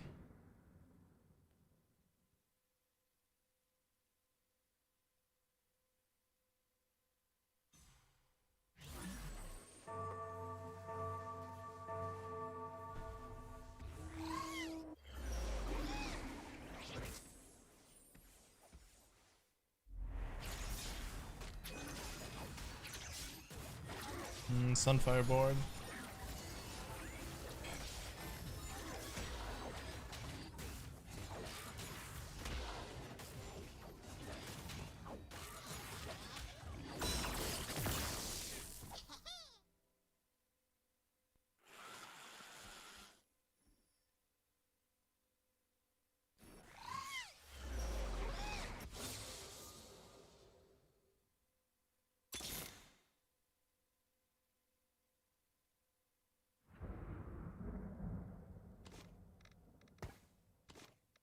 It's just the worst, dude. I'm just not hitting anything, dude. What the heck?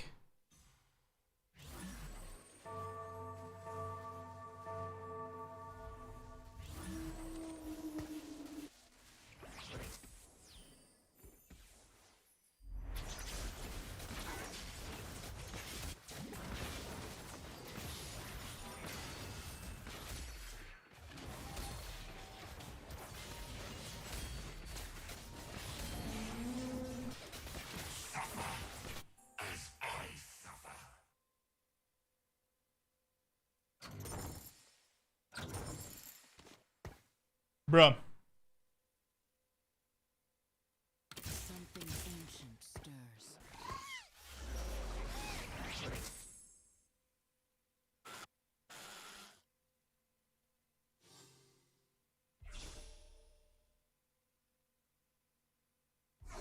Dude, there's two.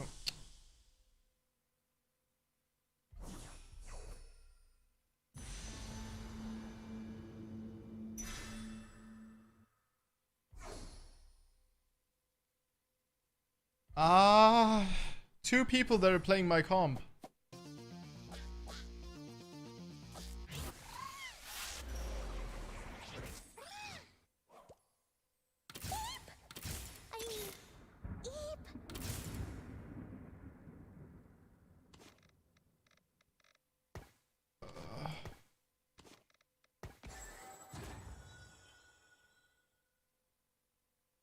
At least like this we lose in style.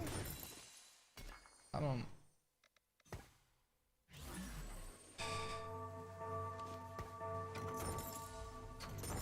It's bad Mirage, which is like my off comp, right?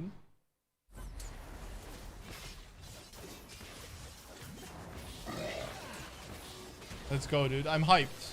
Lose streak Astro. Who's with me? Let's go. Lose streak Astro. Let's go.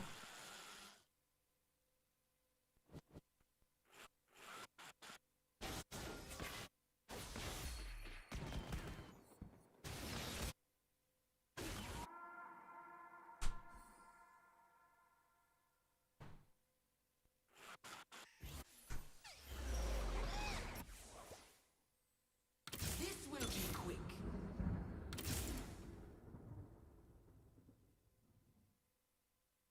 Yeah.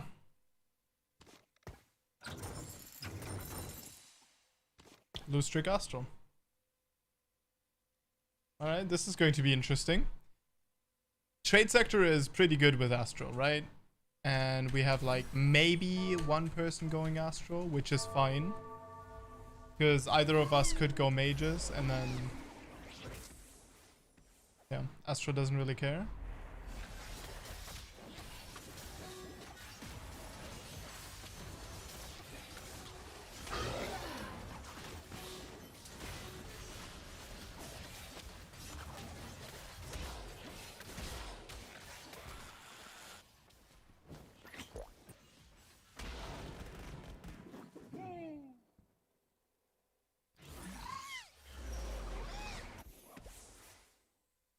I'm going in.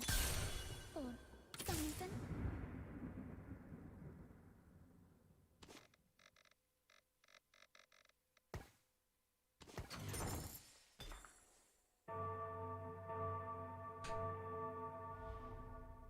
I don't know. I don't know. I don't know.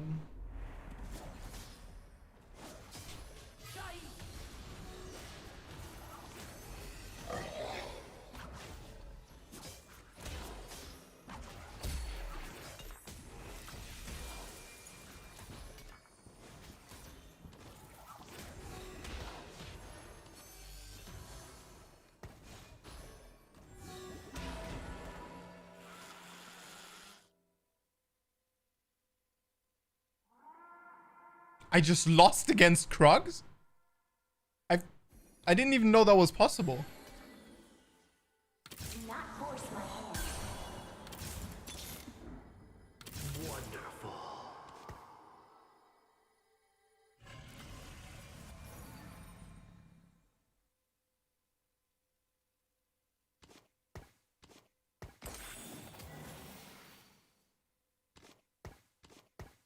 Interesting.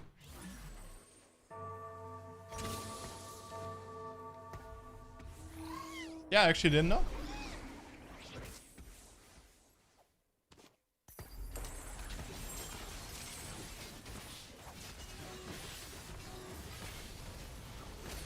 Oh my god, Varus!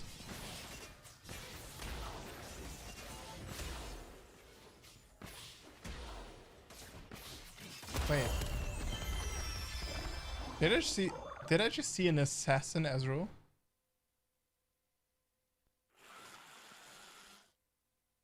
questionable.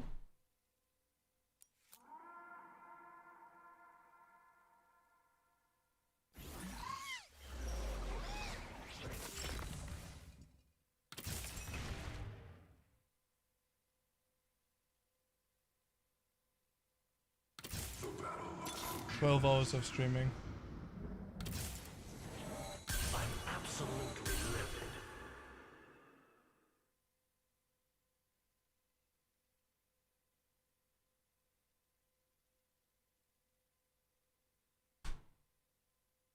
That was one of the people that was playing.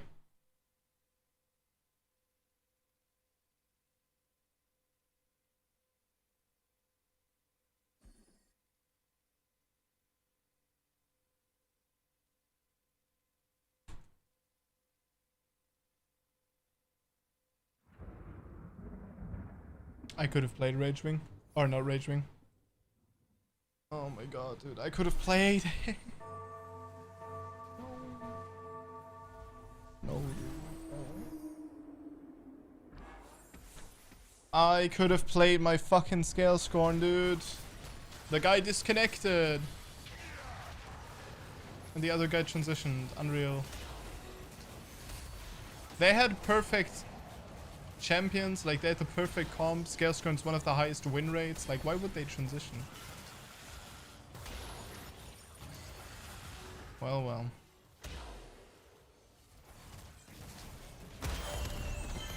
We'll see what we can do with this game. We will see. Let's not get in our heads. It's only over once it's over.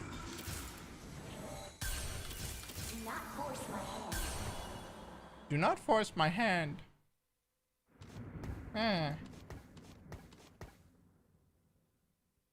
Okay, Crit Gauntlet. Crit Gauntlet is the next item.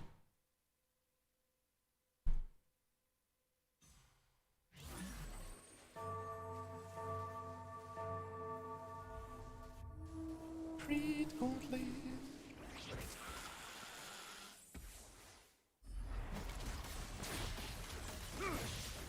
And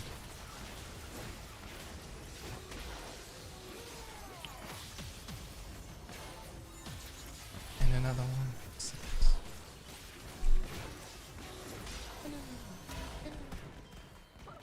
Bro, I'm taking so much damage as well. And I have fucking first aid. It's so useless. So useless.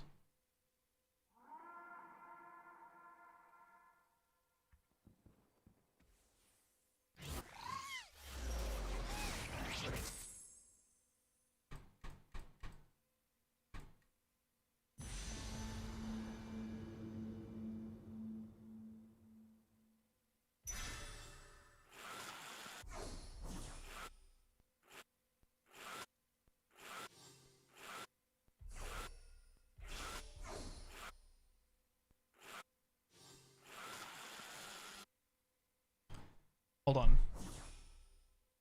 Abilities and attacks deal bonus damage if target is more than 2000 health. Bonus damage increases. Yo. This will be quick. I want this on Aurelian. My people are counting on me. My pee-pee.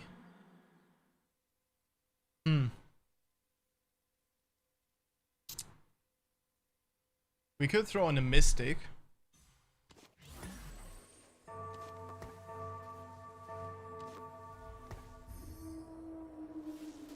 Probably not worth it though.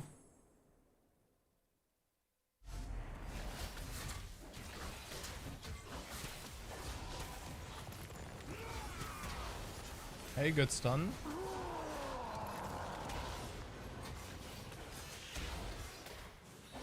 And GG. Damn, Elise is so strong.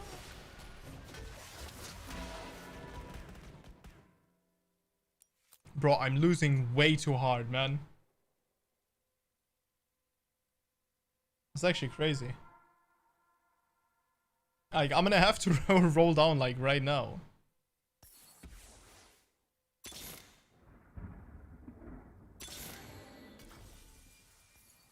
No turning back.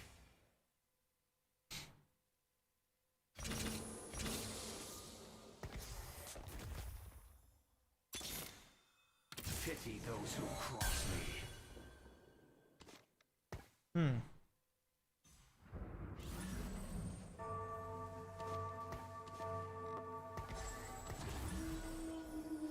Six Astral Mage Bruiser.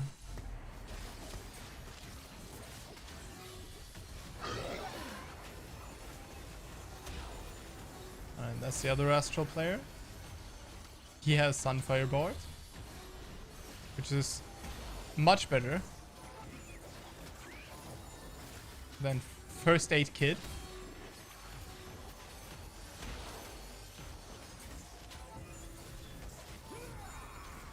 How does it not stun the backline? Trolled? Oh, nice. Is my gift to you. It's not okay, dude. That is not okay. Show you the way. Do not force my hand. Show me the way, mommy niddly. Alright. I mean, we're kinda getting stronger. Unfortunately, I can't go for Aurelion.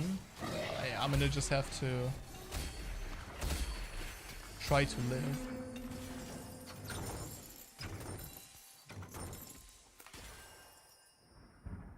The game's mocking me. Let me show you the way. Hmm.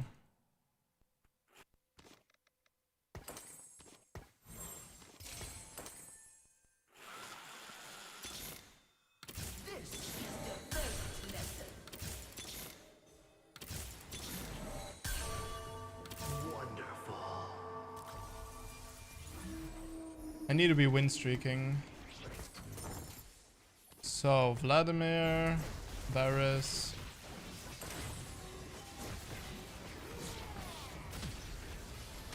Oh, if we can get another Varus stun off onto the assassin and not onto the front line. Nah, dude. Whatever, bro. This is a go next, dude. This is just... It's just the perfect storm, man. Yeah, these fuckers are not playing Scalescorn anymore.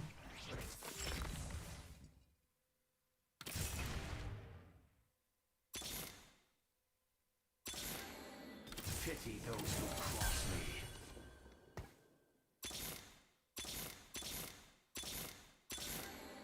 This will be quick.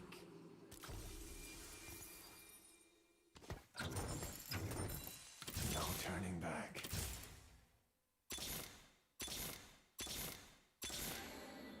I'm absolutely livid.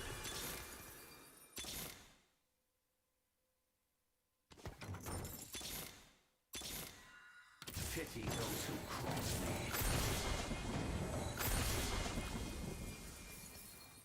Let me show you the way. Alright, well, there we go. There we go.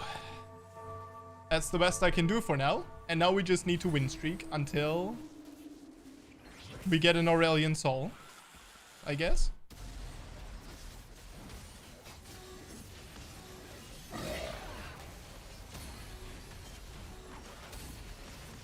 Oh, this guy's going Scalescorn. But like some clown ass Scalescorn, dude. What the hell? It's like a Diana assassin comp, I guess. Yeah, Diana assassin comp.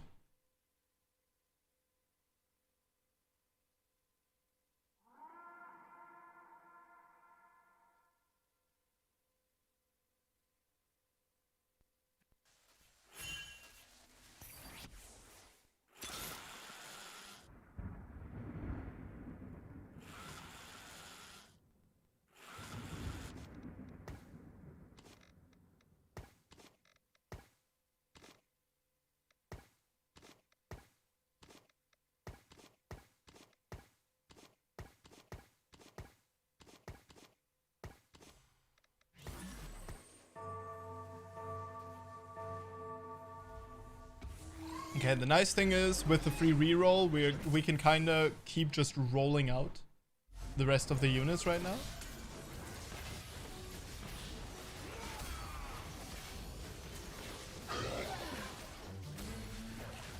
Nice.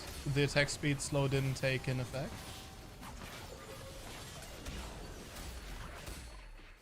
Alright, nice.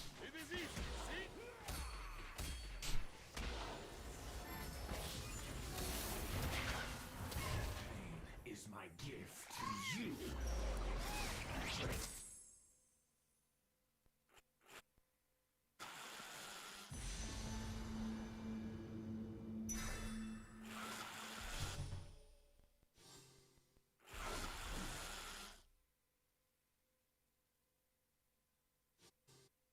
Hmm.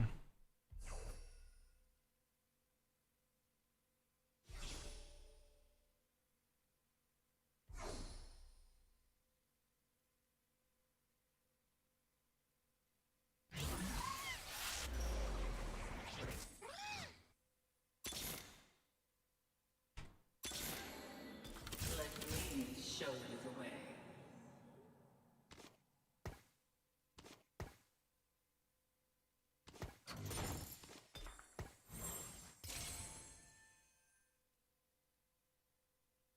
Grant 20 ability power every 5 seconds.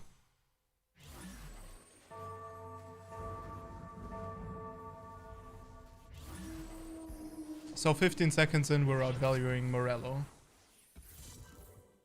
Not Morello. Rabadon.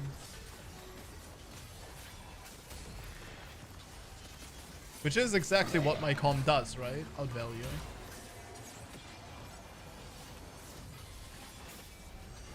Slap.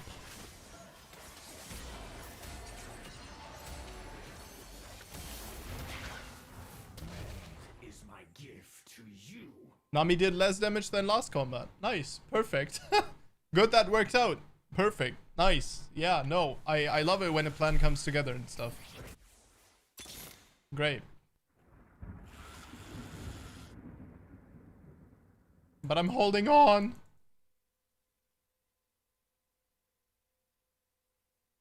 Holding on. Problem is like one combat versus this motherfucker and I'm done. I'm just done. Like this guy has an Shin already. Like it's done. It's finished.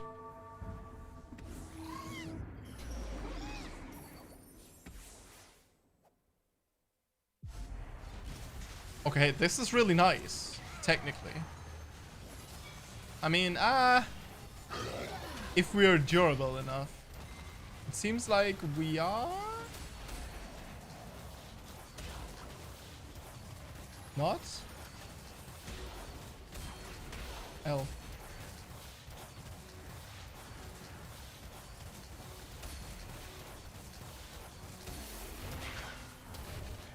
Is my gift to you. We are? Pain is my gift to you.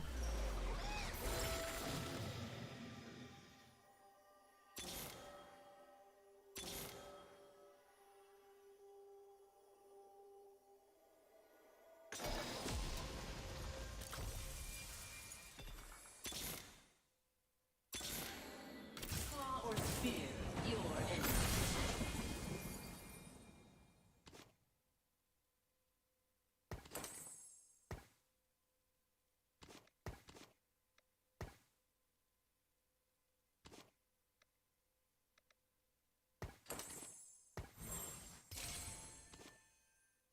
Yes. If we hit Aurelian Soul. If. Very big if, I know, but I think this is the best I can do. Guess we can give that to Nidalee. Claw or spear? Your end's the same.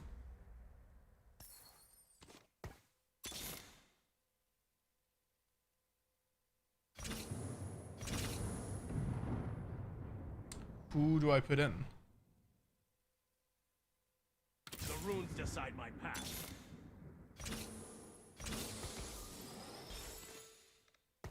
Definitely this guy.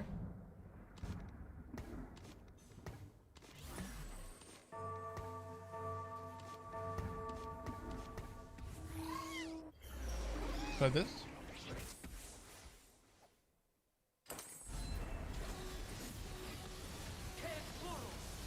Que burros.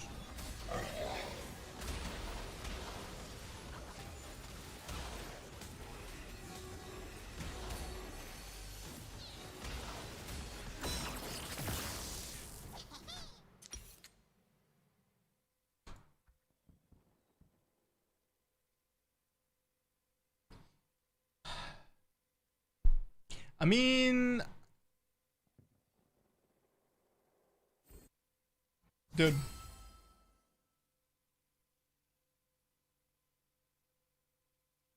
L. Dude, that's another 7th place. What is this? Why am I... Dude.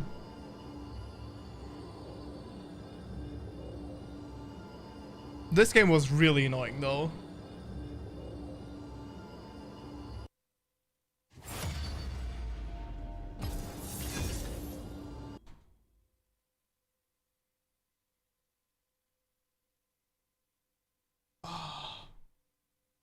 It's fine. One more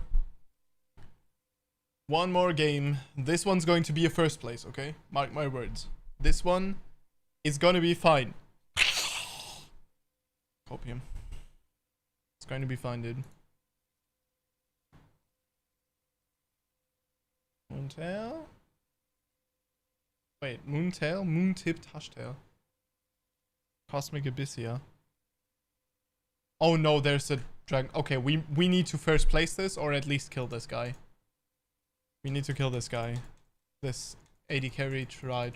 This guy. He's the devil. Legit. The devil, okay? He cannot be allowed.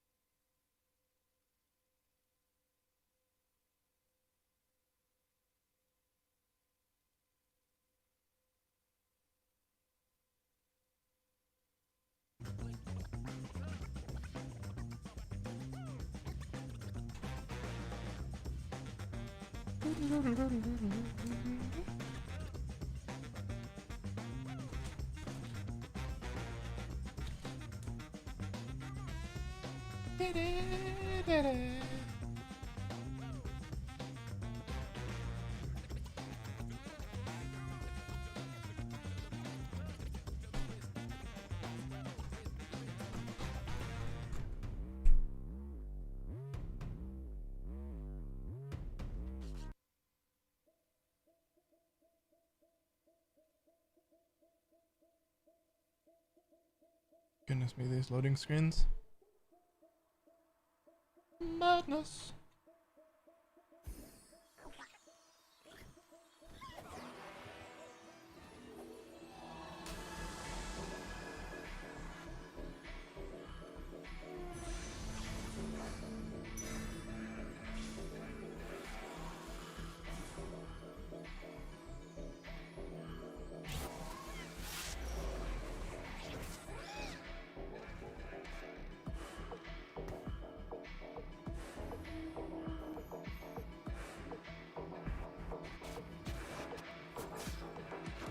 Okay, lesson learned. Next time, we're going to be running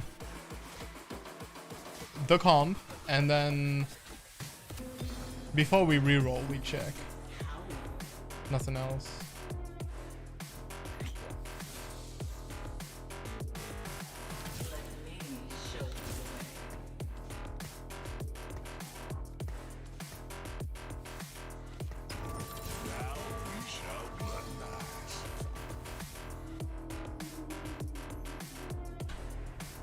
Lily isn't a bad carry. If we get a bow here, maybe?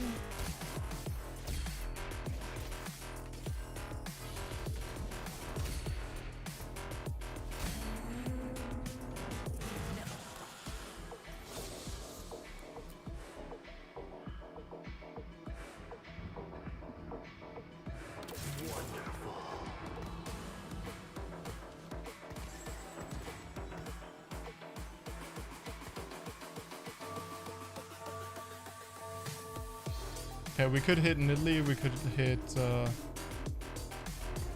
Vladimir.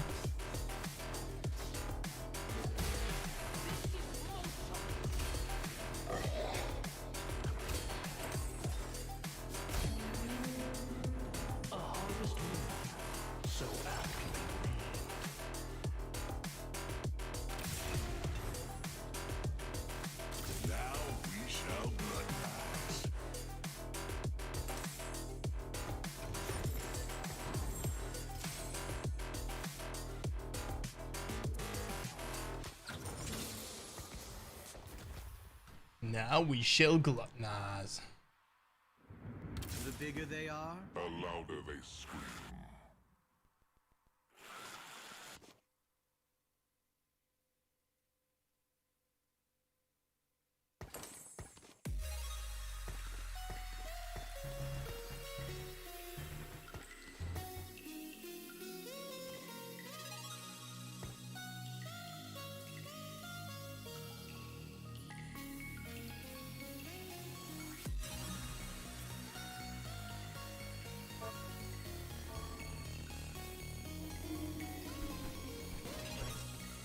Of course I'm fighting the one guy, dude.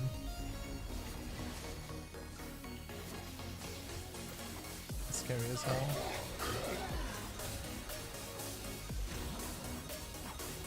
I think I'll still win though. Yeah, I'll win.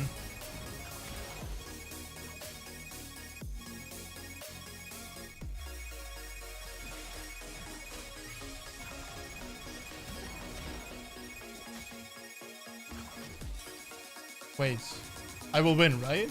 I should win. Yeah.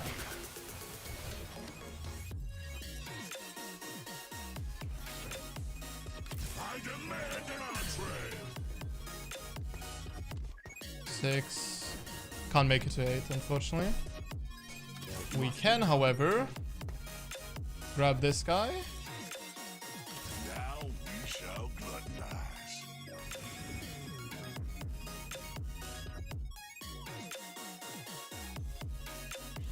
It's already looking like a Siphon Olaf game again.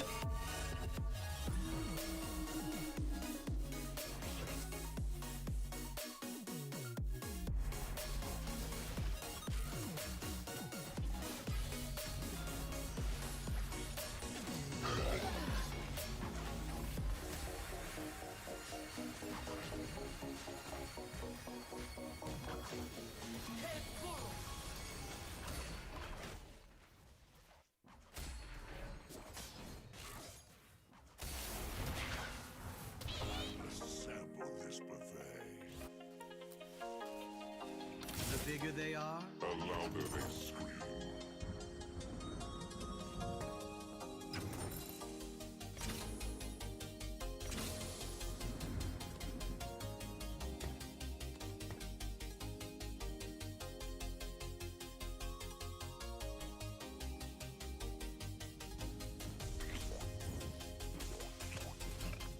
Wait, who's the other bruiser? Oh yeah, Skarner. We could get one. We most likely will get one.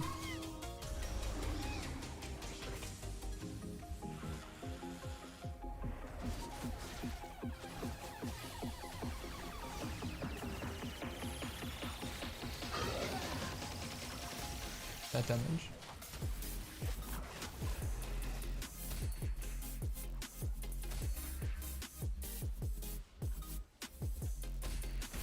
GG.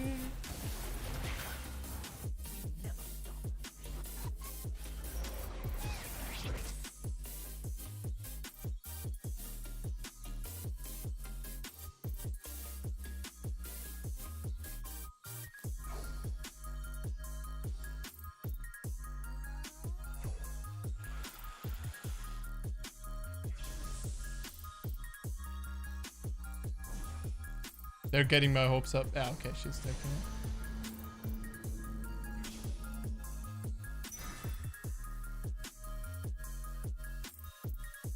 it. We have pretty good Diana items.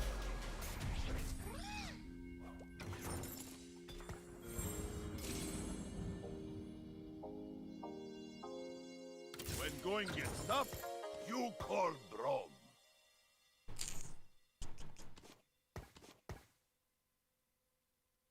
If we win next combat, I am selling Tahm Kench.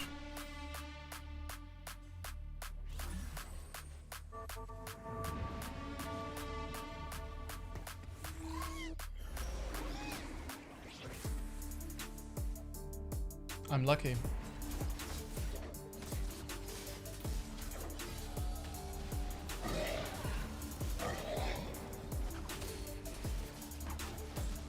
It's most likely a win now. It's definitely a win.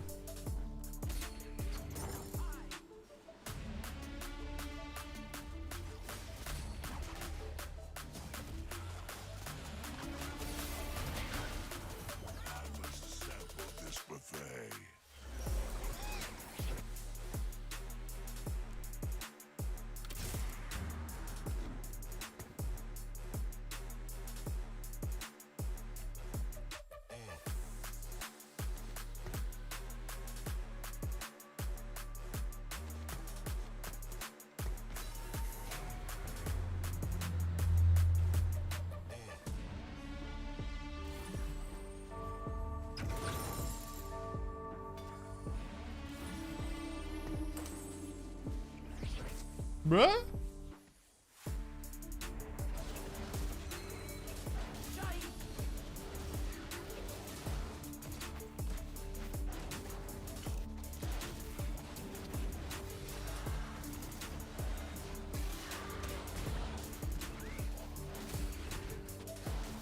L.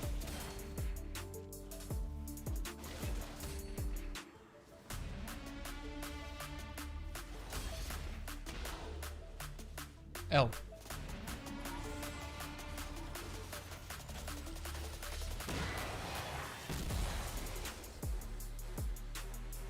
That was positioning. That was legit positioning.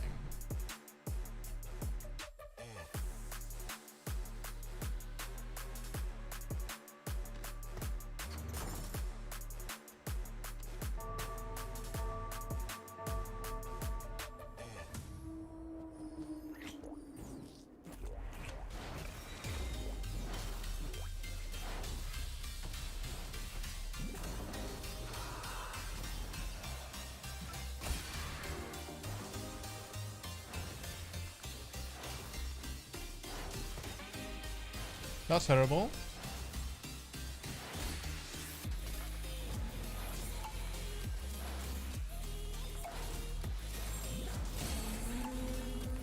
I find them unworthy. Ooh.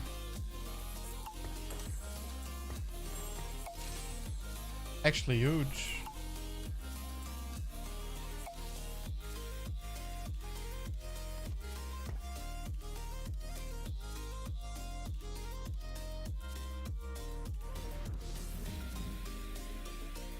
Once I get another Ilawi, we're throwing in the other one, selling Ilawi and getting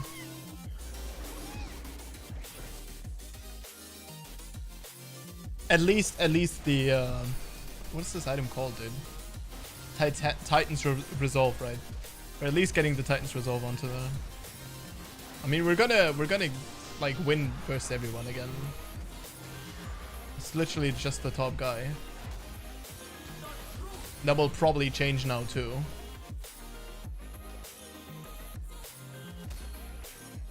Alright, well he might go scale scoring assassin, right? So we gotta keep that in mind. That's kind of scary.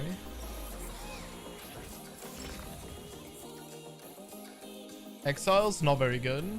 Preparation, not bad. Your units gain 3 attack damage and ability power per trait active across your army. It's not too crazy. It's not too crazy. I think preparation is better. Yeah, I think preparation is the play. Alright. Titans. And I guess we can put this onto Shen.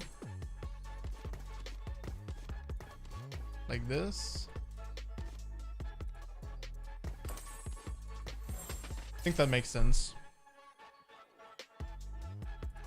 That way we also protect our siphon a little bit.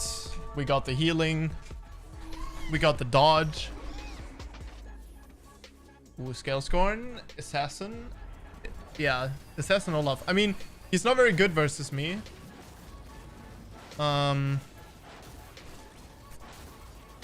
Unfortunately, my Frozen Heart isn't covering yet, but it's about to cover.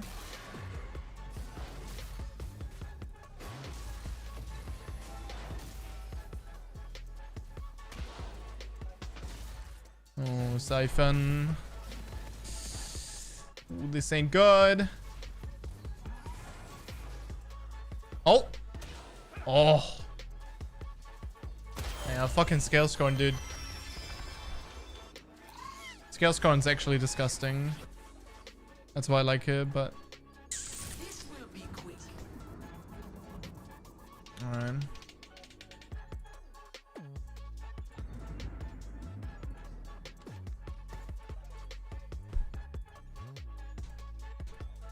I mean, we could still go Scalescorn, but at this point, probably not the best idea. So yeah, we just need to accept that we'll probably lose the end game to Scalescorn. And hope that we can get... I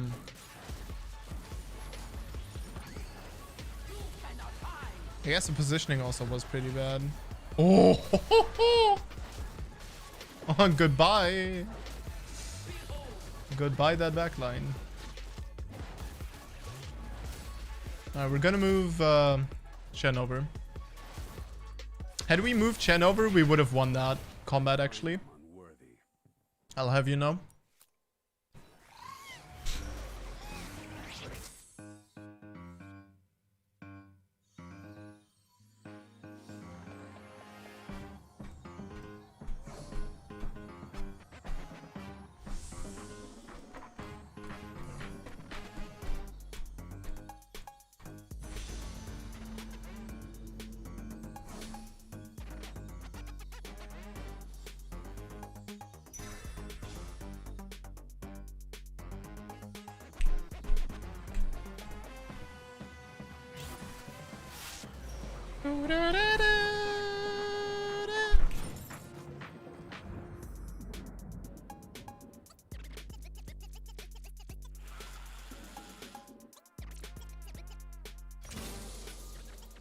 Fight or make room for those who will.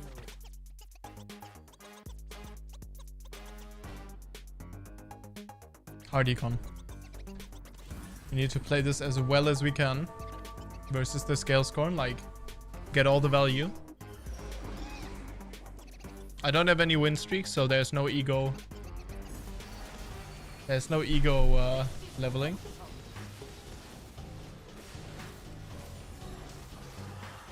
Yes. No. The fuck would you bite Vladimir, you dumbass? Unreal. Actually unreal, the Siphon. I mean, it doesn't matter though.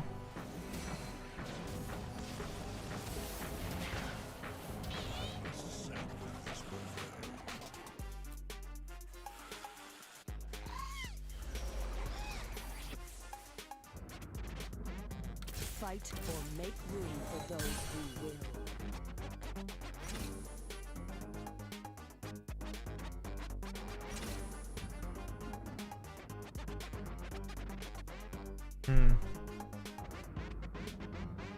So one more whispers would be really good, right? We could go warrior as well.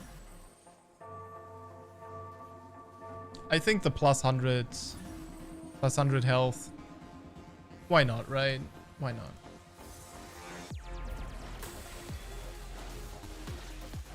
Oh, there we go. I think we win this. Pretty sure we win this now, right? Oh, the Nico. Nah. This is crazy, dude. He just has too many units. Like, it's literally just too much. Oh. But maybe there is hope. There is no hope. Oh, there is hope. I think it'll be close, but we'll win. Nice. Okay. That's good. That means his win streak didn't last much longer than ours. I mean, it did last longer, but not that much. Right?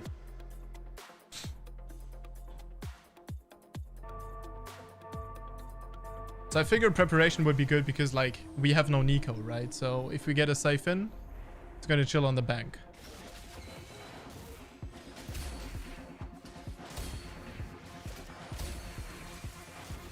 Imagine I just got a Nico. I must sample this buffet.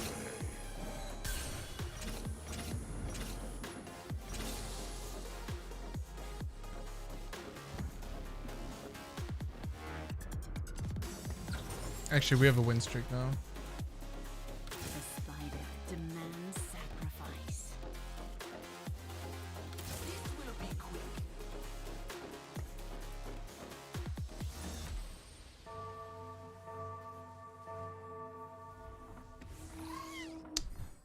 Damn. Warrior maybe, right? Oh no, that's not warrior, that's shimmer scale. I hate it.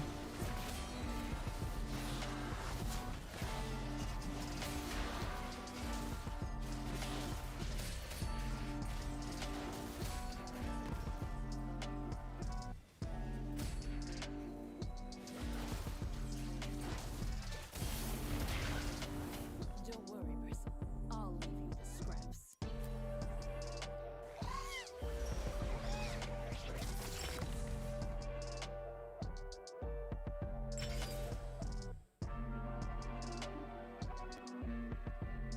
That's big. That is really big. You have, dude, that's really big for any dragon comp. We could put another whispers in. Should we do that? I don't know if this is worth it. It must be done. Alright, we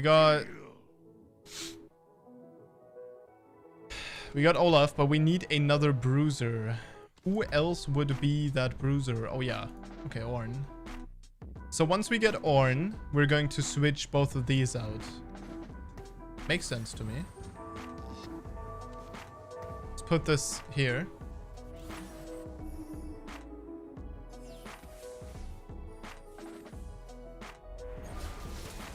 I win this. Because of Shen, I think. Because my positioning is amazing here. I mean, he has Scale Scorn. Scale Scorn is pretty fucking good, but... yeah, Olaf. Damn, dude. Crazy. Yeah, I think Olaf will carry. Oh? Ah, the Silas. No way! Oh my god, I would have won that if Silas hadn't made it.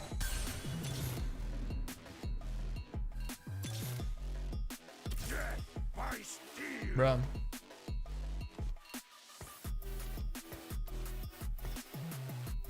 No turning back. The runes decide my path. I am dragon blessed. Okay.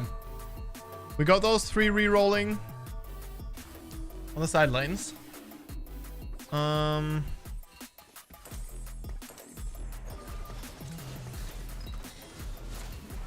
This is Guardian. It's also not very good. We could make a ZZ Rot on Shen. That could be pretty decent.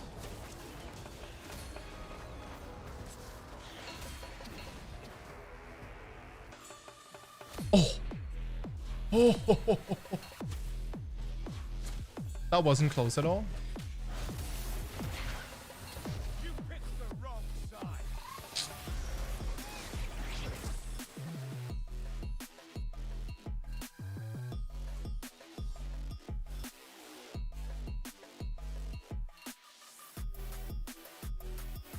So pretty much only got assassin, right? Assassin's what we're looking for with them.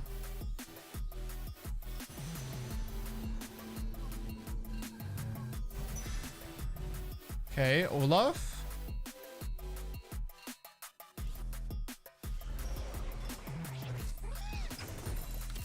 Nice. Siphon. Siphon items.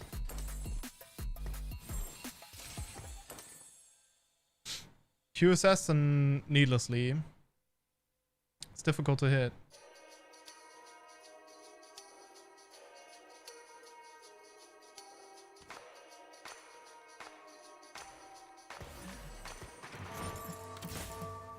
Alright. Put Chio you onto this so we can get a siphon.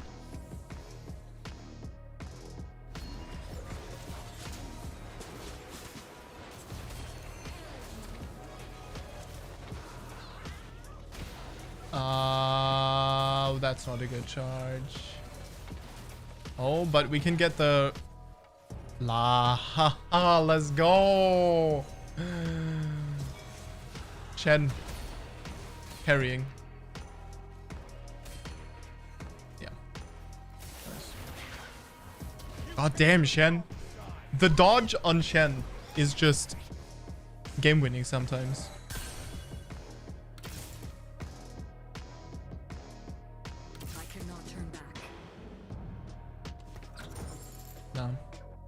All right. So we have a Siphon 2, which still doesn't have... I mean, it has one preparation stack. Olaf has full preparation stack soon, which is nice. Also does have decent items. Cannoneer, this is the top guy. We're gonna win. I'm pretty sure now. Ah, he did hit my Siphon. But I think it's fine, right?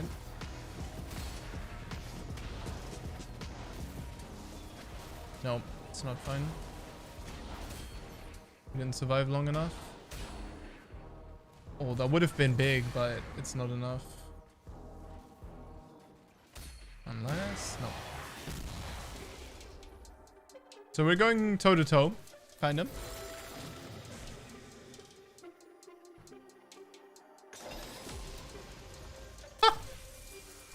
Sure. Give me the tacticians, dude. Give me the tacticians. 7, 8. Who do we put in? I mean, Olaf, clearly.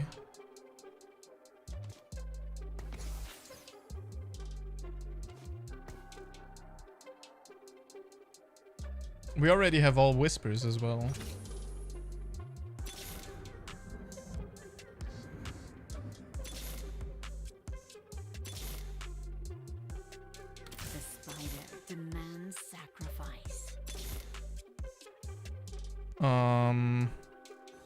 Dragon forged.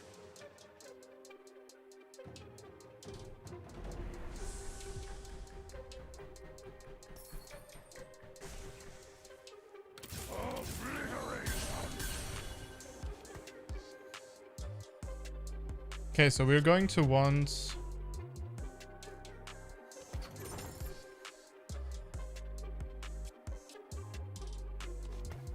something that we can do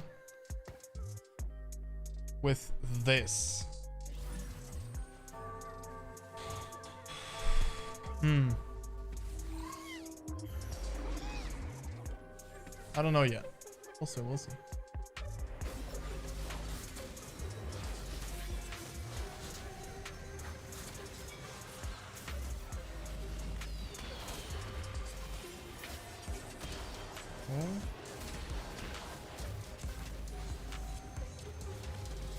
Olaf still standing strong.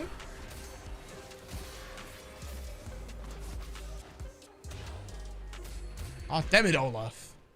You demon. We won. GG.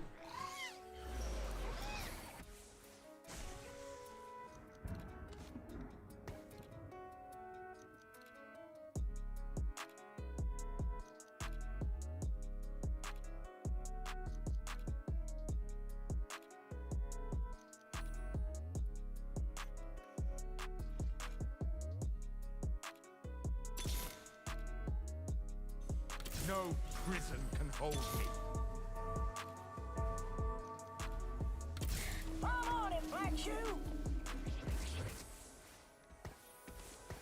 Okay. So yeah, we want, again, right? What we want to do is we want the Siphon upgrade. Why am I fighting this guy again? This is like the 5th time now. I mean, not really, but like... Oh, Olaf. Let's go. Yeah, we're actually going toe to toe, huh?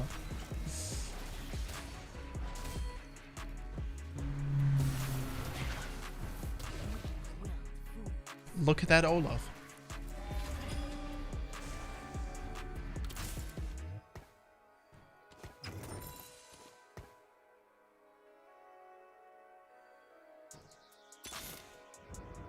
Death by steel.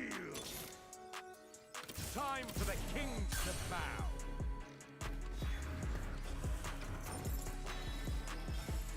This is better. Change my mind.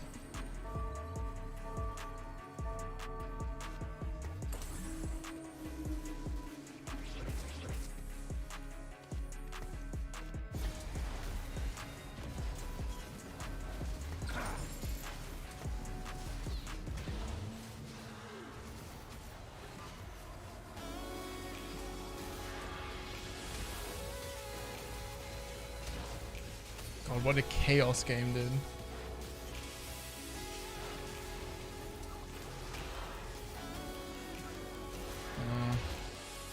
It's crazy that he has a Tactician's Crown as well, dude. Yeah, this guy is going to be a problem.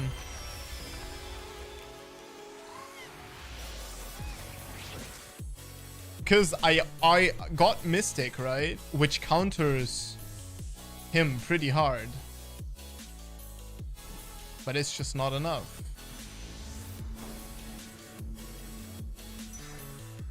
Pretty sure this is the best I can do on Siphon. Or we put it onto Olaf. It's actually not bad on Olaf.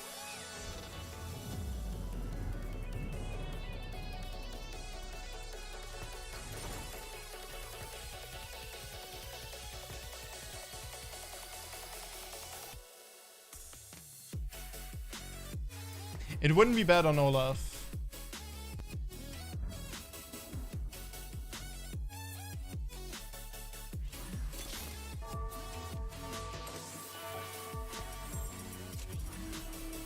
Nah, we'll put it onto Siphon.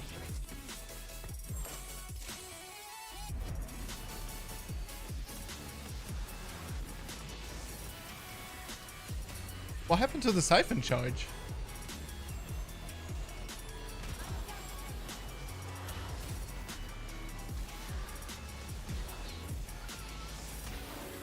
I'm so confused.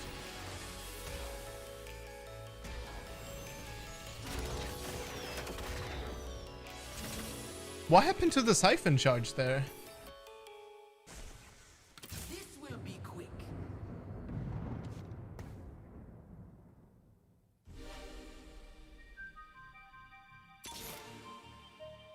No turning back. No idea.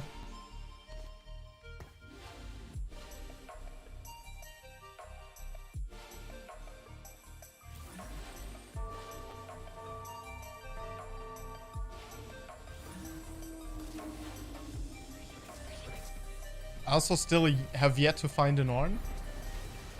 Oh, that's even better for me. What the hell?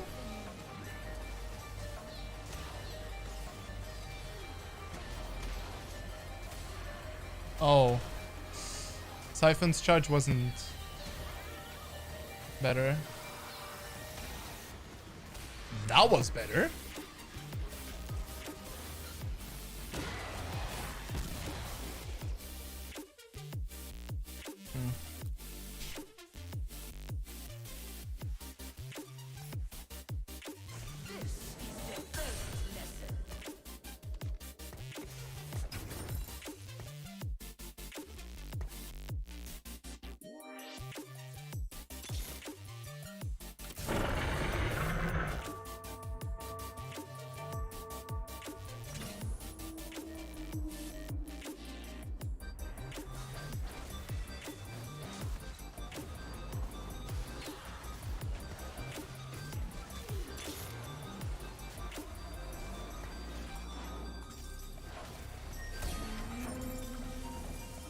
See more with your eyes closed.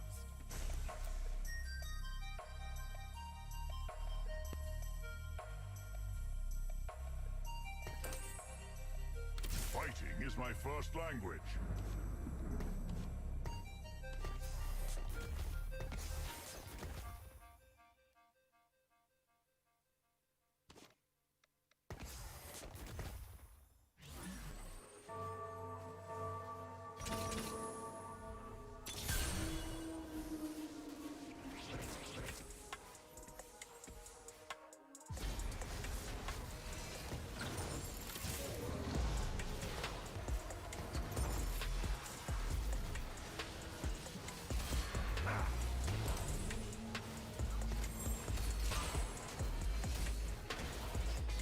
Okay. We are kind of winning. Then we're not winning.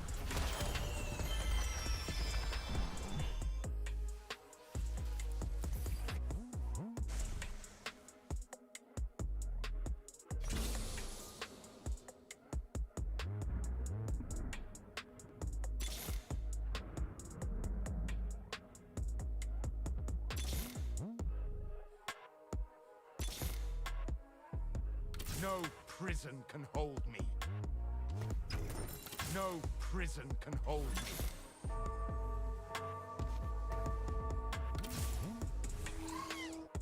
me. No, I have a problem, man.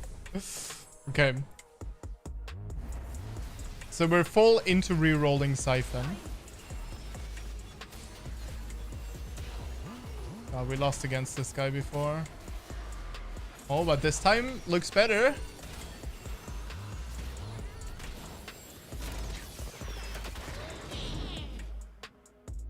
Bruh.